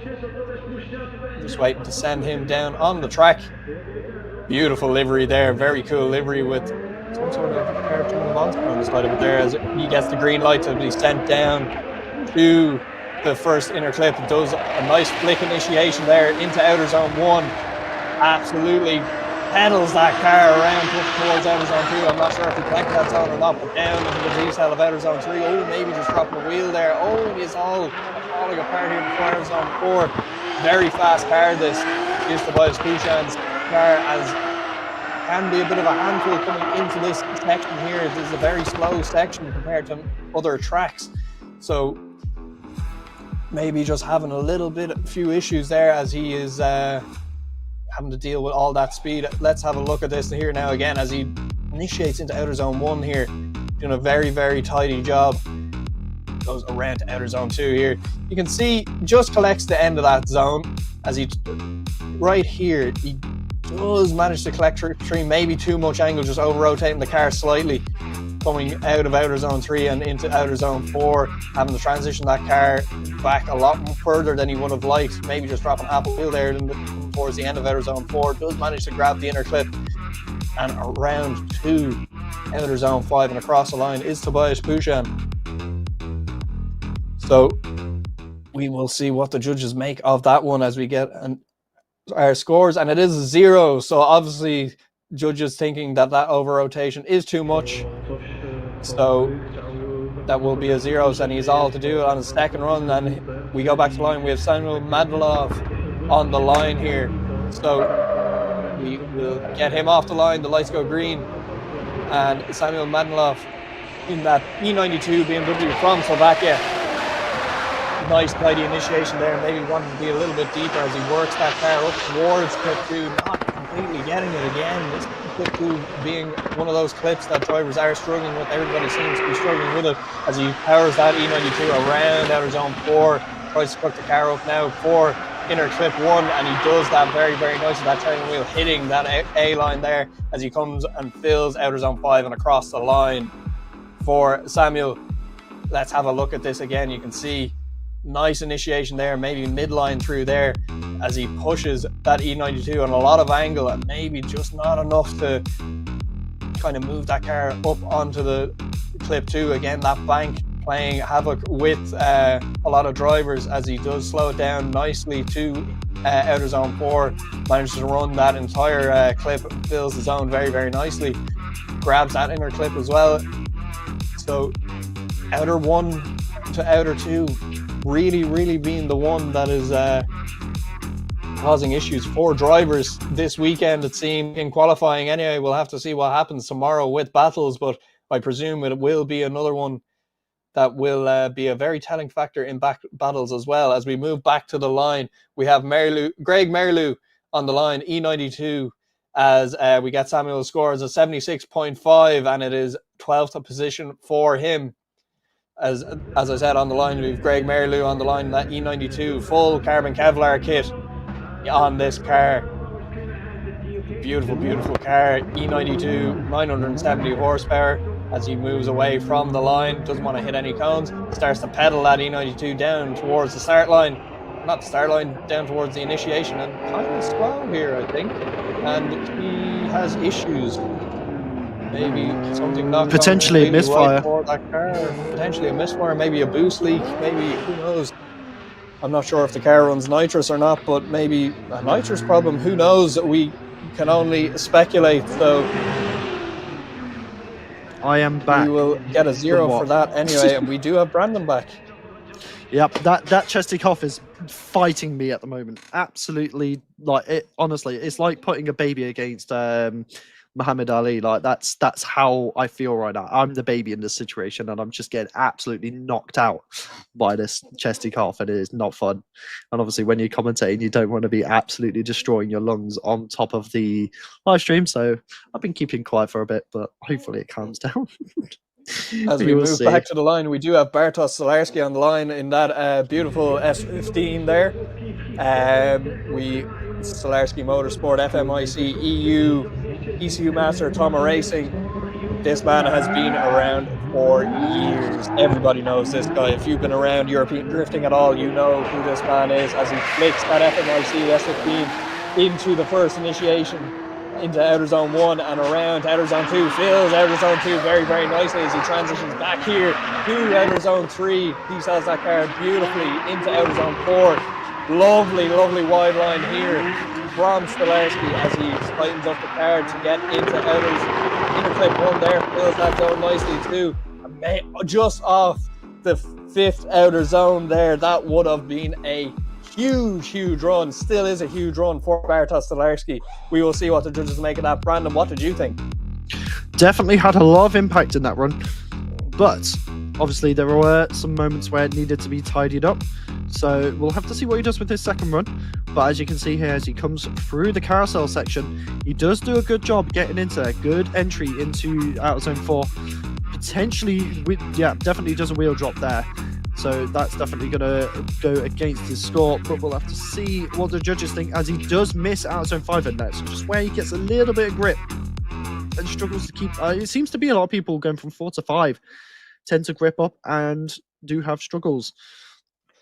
I think it's when, like you mentioned, that wheel drop there, the dust on the tyre, it does take a couple of seconds for that to come off. So when they come through that inner clip, they do manage to get into the inner clip, but then all the grip starts to come back into the car then after the inner clip and sends the car a little bit too far inside. So that could be something. I don't know, maybe I'm absolutely talking nonsense here, but that's an 82 on the board for Bartosz Stolarski, drops him into 8th position. He looks like a right sweetheart, he does. But we do have Peter Kowalski in his S15. It is back. The Tiger Energy S15 is back. I did actually have my first can of Tiger Energy just to give it a go the other day, and it's not too bad. So we'll have to see if it is as good as his driving as he come around into our zone 1. Doing a good job so far. Listen to that V8 screaming with the twin turbos. Plenty of speed into our zone 2 as he transitions into our club 3. Looking really solid so far. Big transition. Maybe it's just getting a bit quiet there. It was a bit too deep for too long. As he comes around now through out zone 4 on the carousel, looking absolutely pinpoint accurate as he comes around through to out zone 5. And look at this, all just touching the wall as he comes across the line.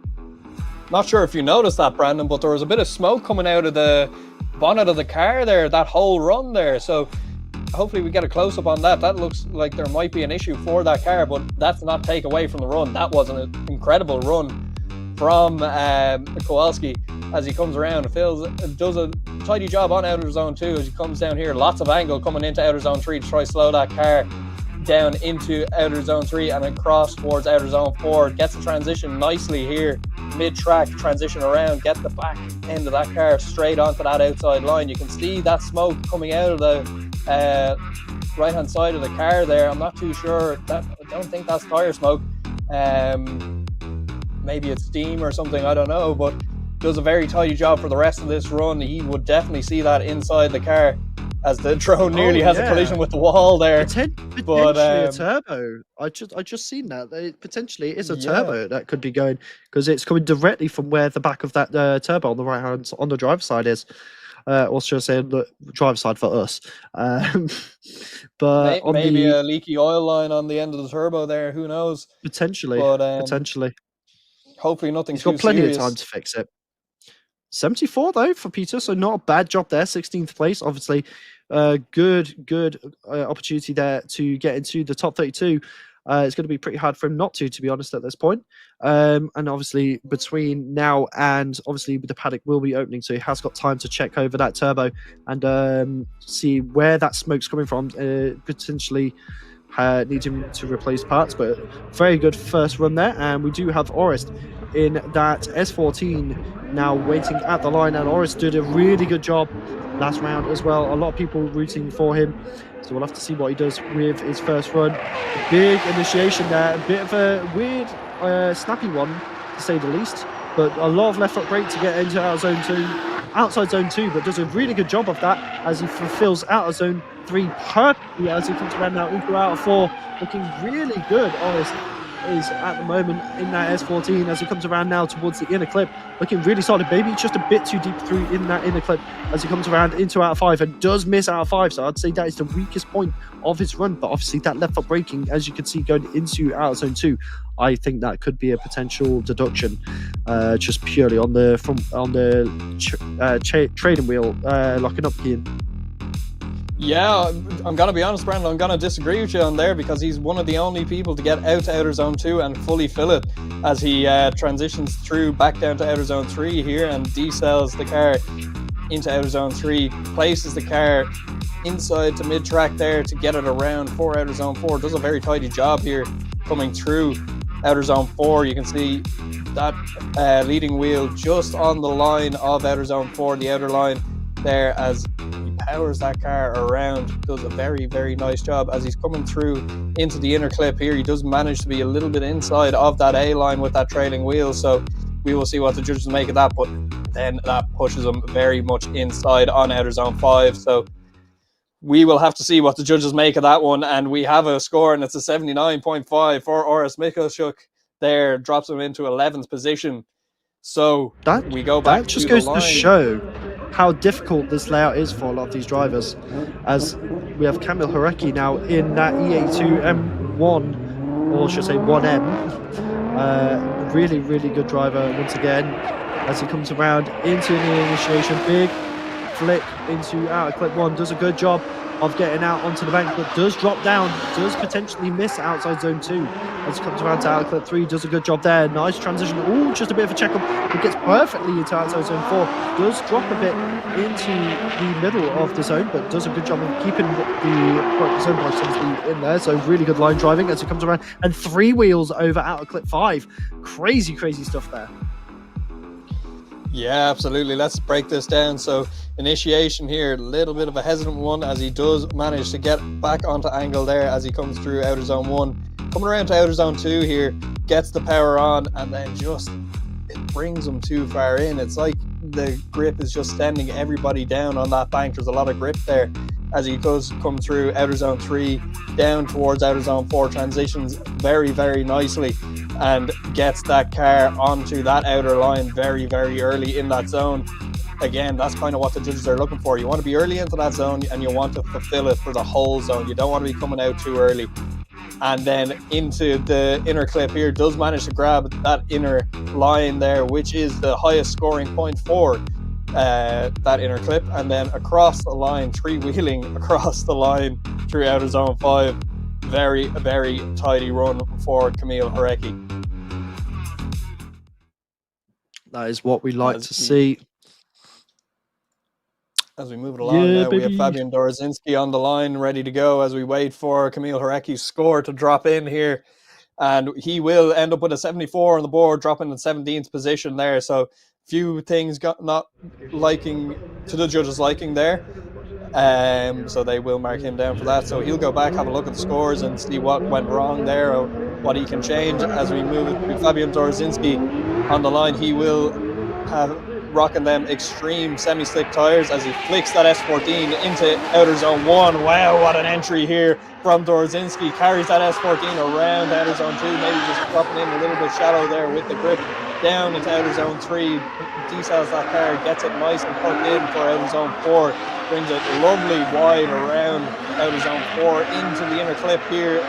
Last section of the roundabout out towards outer zone 5 and across the line. Very, very tidy run here from Dorzinski. Brandon, let's break it down. Yep, really, really good run there. Obviously, a lot of impact, a lot of speed, and as you can see here, going through L2, just a bit shallow there, but managed just to make it work. But as you can see, coming around into our clip 3, look at this, absolutely perfect coming through there. S chassis being shown to be the kings, as I believe they are, as they come around into outer 4. Look at the smoke he's producing as well, on top of the line paint being kicked up. It is a sight to behold, and obviously coming around into the inner clip, it is getting to a point where it's really hard for these drivers to see where the A line is on these inner clips and outer clips. As you can see, they're perfect through 5 as well, and is the most angled commitment we've seen through there so far, I'd say. So really, really good driving there. Yeah, absolutely. Very good driving there as we wait for the score to drop in for Dorzinski. We will see Victor Anderson on the line waiting patiently there to send his GT86 down towards the start. And a 91 on the board for Fabian Dorzinski. Very good run there. Judges really, really liking that one. As we have Victor Anderson on the line, that GT86, Unreal Energy on the side of that car. 600 This one's crazy. For the Swedish driver. This is a crazy, crazy car as he starts to power that GT86.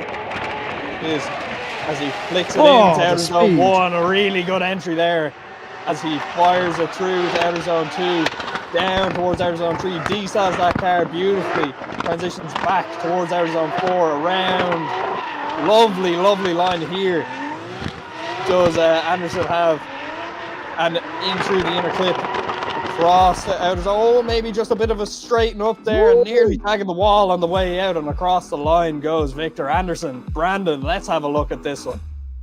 That was absolutely unreal. The speed and impact he had in this run alone was mental. Like, the style he has is going to definitely reflect in the score, I think.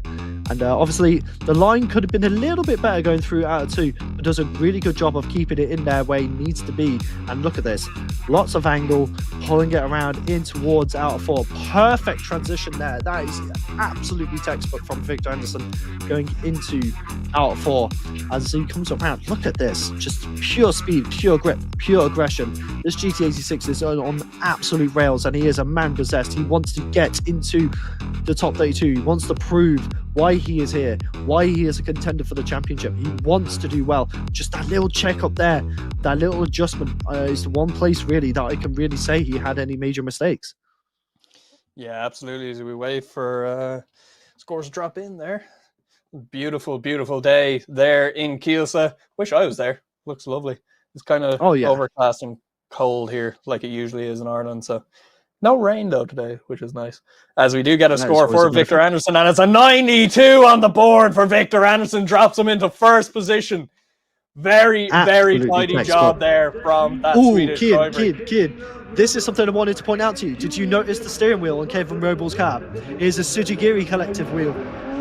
He's got a Sujigiri steering wheel in that car, which is really, really cool. If you don't know them, they're a sim drifting organisation. But Kevin Robles, absolutely crazy driver. Look at this in that E36 going absolutely ham up the bank, going through out zone 2. Plenty of smoke coming out the back of this. Once again, another powerful run, just like Victor Anderson. Lots of speed, lots of commitment. Perfect there in the transition, come through out zone 2.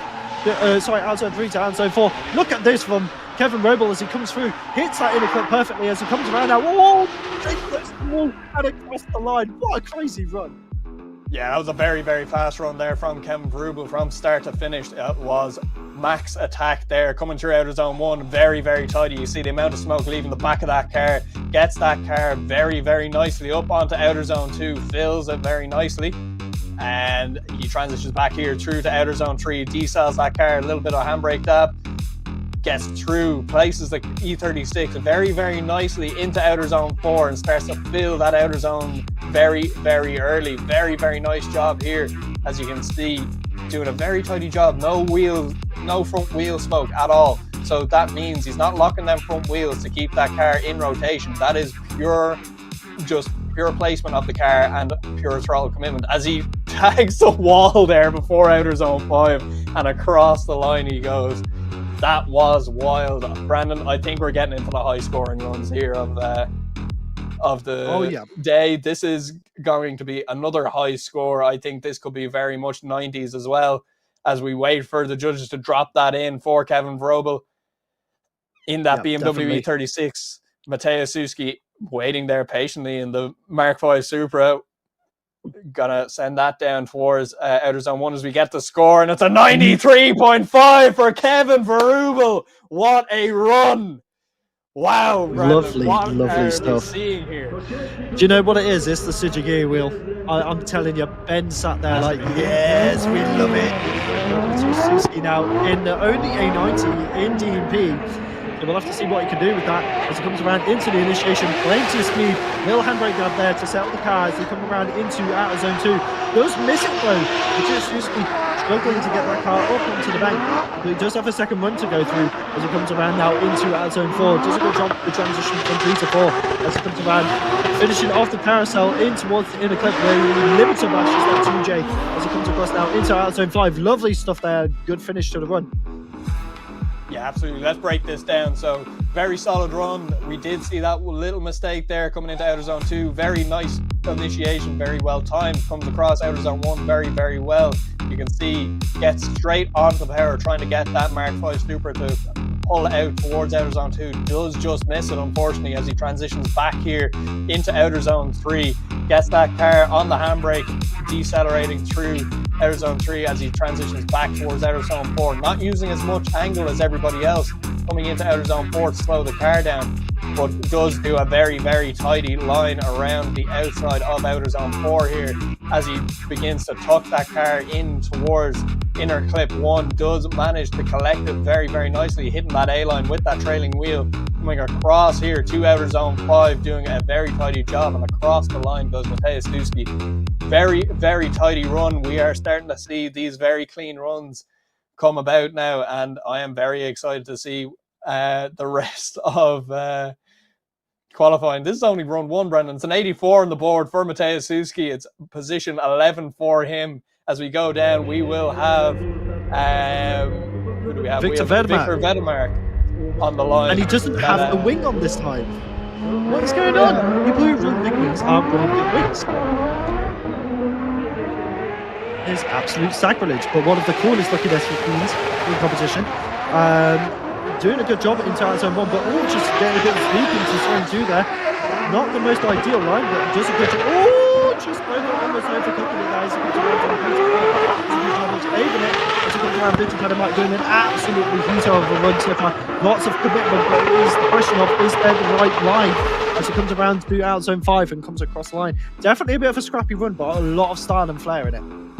Yeah, absolutely. And that Forrest Wang-esque S14.9 there, I believe that is, doing a very, very tidy job is Victor Vedemark collecting outer zone 2 there. You can see maybe just dropping a wheel on the edge of outer zone 2 as he transitions back down to outer zone 3. This is where we saw him back it in on max angle coming through towards outer zone 4, transitions back, gets that car rotated very nice and early towards outer zone 4 and starts to try and push that car out towards that outside line. Does a fairly okay job, not as wide as he would have liked, and then starts to tuck that S14.9 in toward the A-line of that inner clip, maybe just a little bit too far inside there as he does get around to outer zone 5, just about collecting that there across the line.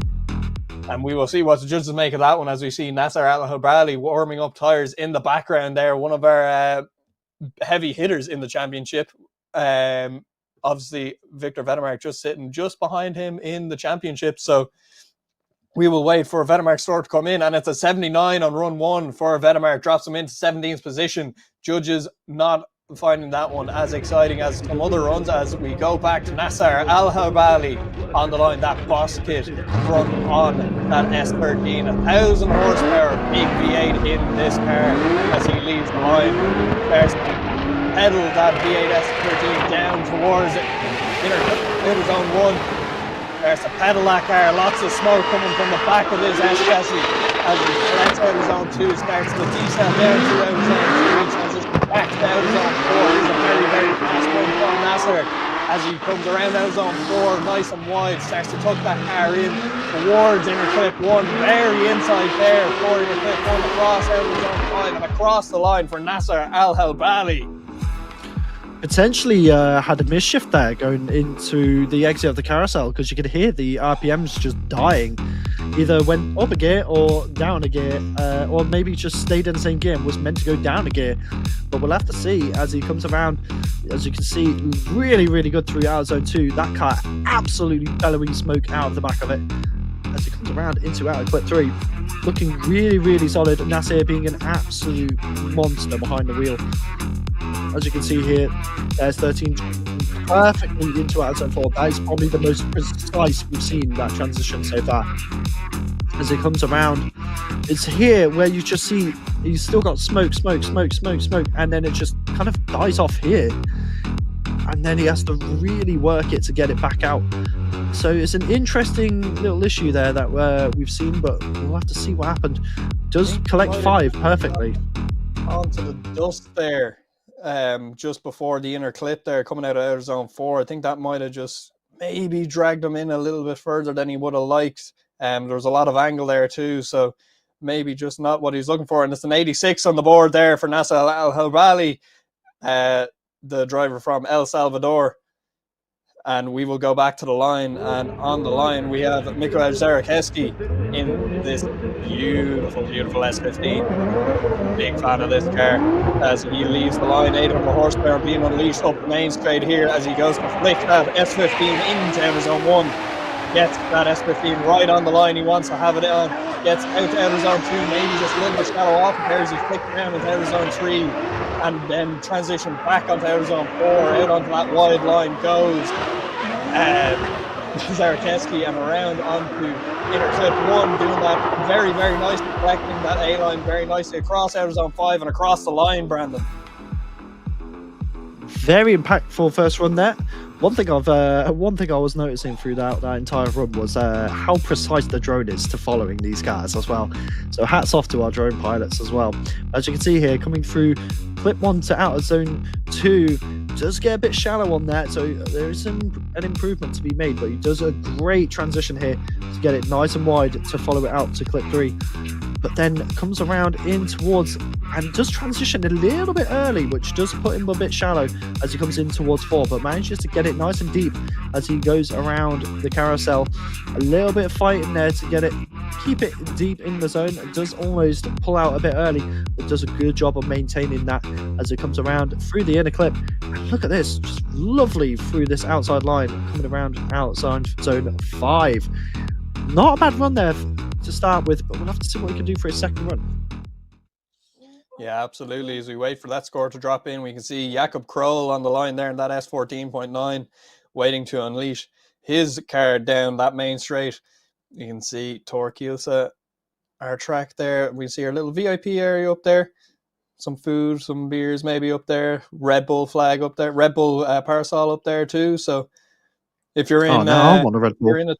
If you're in attendance, go up, see if you can have a look up there. 89 on the board for Mikołaj Zarakowski, drops him into 5th position. Very, very nice run there for his first run, and now we will see him back for his second run later on as we move it down to line. Jakob Kroll, number 225, FMIC EU, S14.9 here. 918 horsepower to be exact in this S14.9 as he pedals that S14.9 down towards outer zone 1 and flicks it in. Gets very nice onto the outer zone there of outer zone 1. It pedals that car up towards outer zone 2. He does it very nicely as he transitions down, destyles that car. into outer zone 3, transitions back towards outer zone 4, gets it right back out onto the white line there on the outer zone of outer zone 4. Into the aim line of inner clip 1, across outer zone 5 and across the line for Jakob Kroll. What a run! Obviously, Jakob Kroll doing everything he needs to do, as always. Obviously, a little bit of a hesitant on the initiation. Could have had a bit more flair there. But obviously, keeps the line really tidy. As he comes around out zone 2, keeps that nicely fulfilled.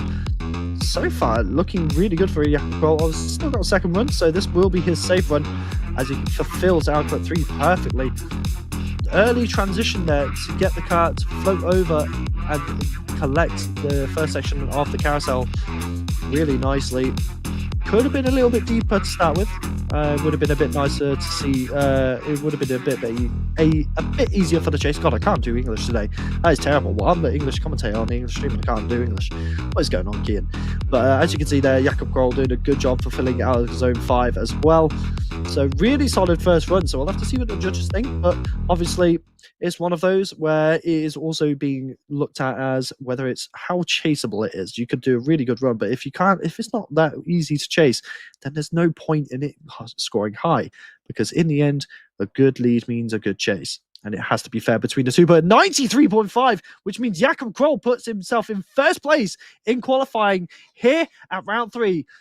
What a way to go. And obviously we've still got a second half. So we've got to finish our first runs and we've still got a second half. Level with Victor Anderson, if I'm not mistaken, 93.5 as the first position. They're going first at the moment, Brandon.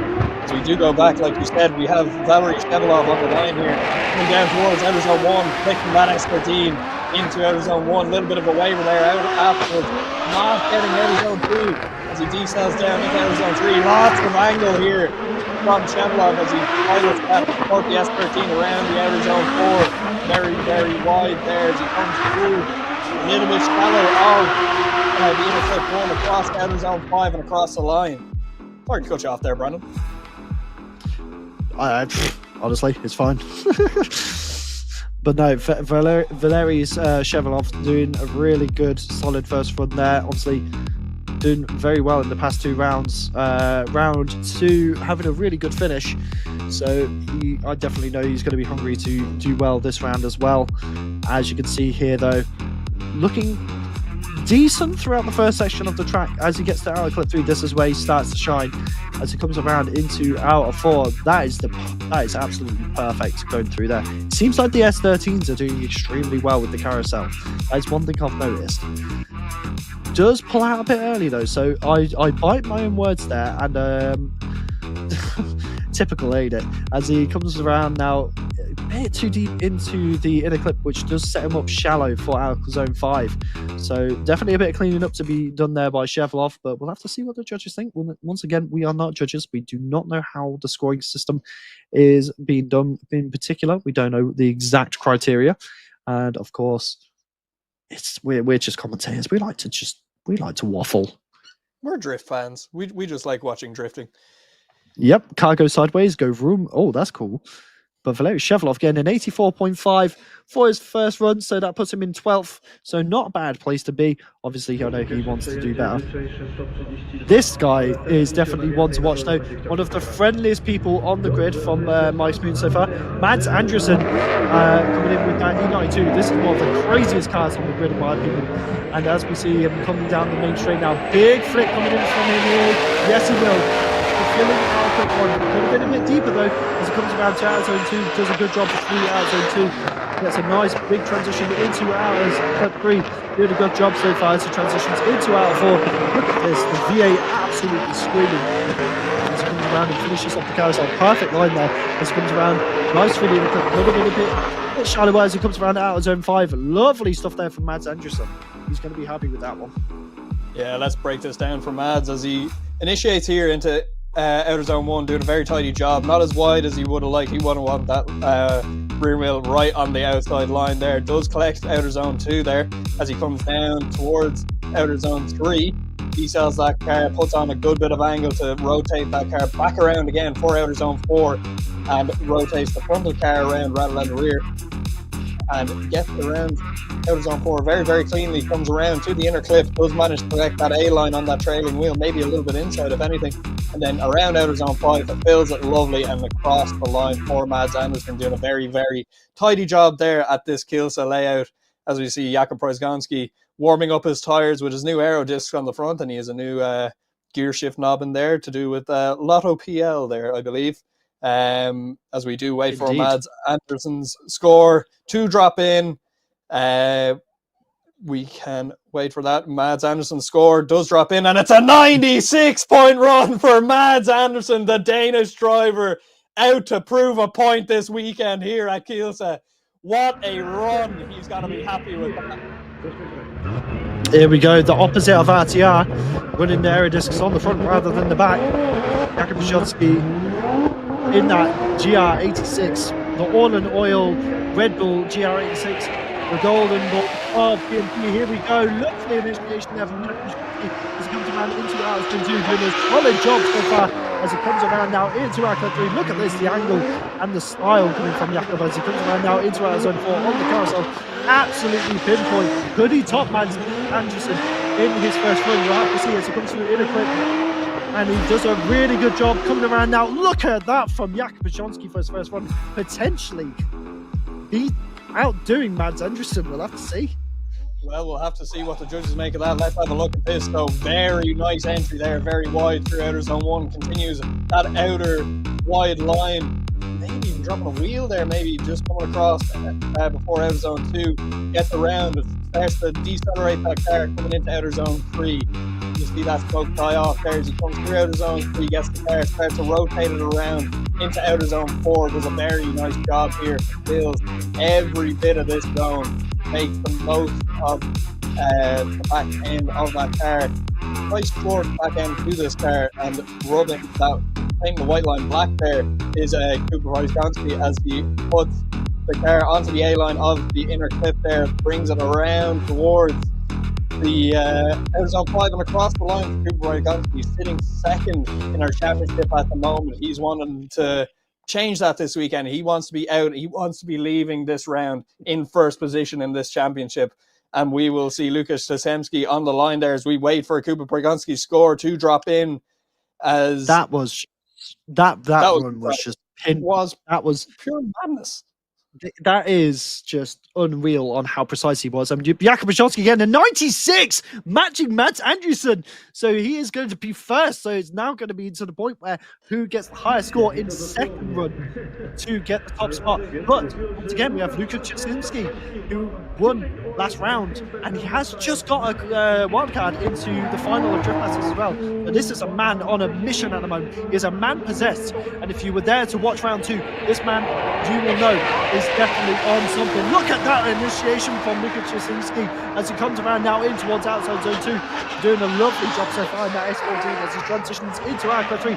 Big angle there as he comes around and transitions now into the carousel. Our ex-commentator on the Polish side coming around into towards the inner clip, looking very solid so far on the A-line there as he comes around. Look at this from Lukasz Stasemski. What a way to finish the first set of runs. Yeah, let's break this down here for our last run of qualifying. Lukasz Stasemski doing a massive entry here, getting it perfectly out at the outer line of outside zone 1 there. Continues that outside line in that S14, carries it all the way out to outer zone 2, collects that very, very beautifully there as he starts to transition and decel that car into outer zone 3, paints that white line black perfectly through there, maybe picking up a few marbles there, coming through there, washing a little bit wide, transitions back around to outer zone 4 and starts to carry that outside zone very, very nicely here. He's filling perfectly. You can see that outside wheel, maybe just dropping over a little bit there for Stasemski as he comes around to the inner clip 1, does collect that A-line very, very nicely, and maybe a bit of a waver there, just a bit of a straighten for Stasemski as he comes to outer zone 5 and across the line he goes. We will see what the judges make of that as we round off our first half of pro qualifying here at round 3 of DMP in Kielce. And the score drops in. It's a 92.5, drops him into 5th position for Lukasz Stasemski, the Polish driver, 919 in 5th position, so we will see him back for run 2 later on, and so will we see all of our drivers back for their second runs later on.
And we'll see you for the second term runs.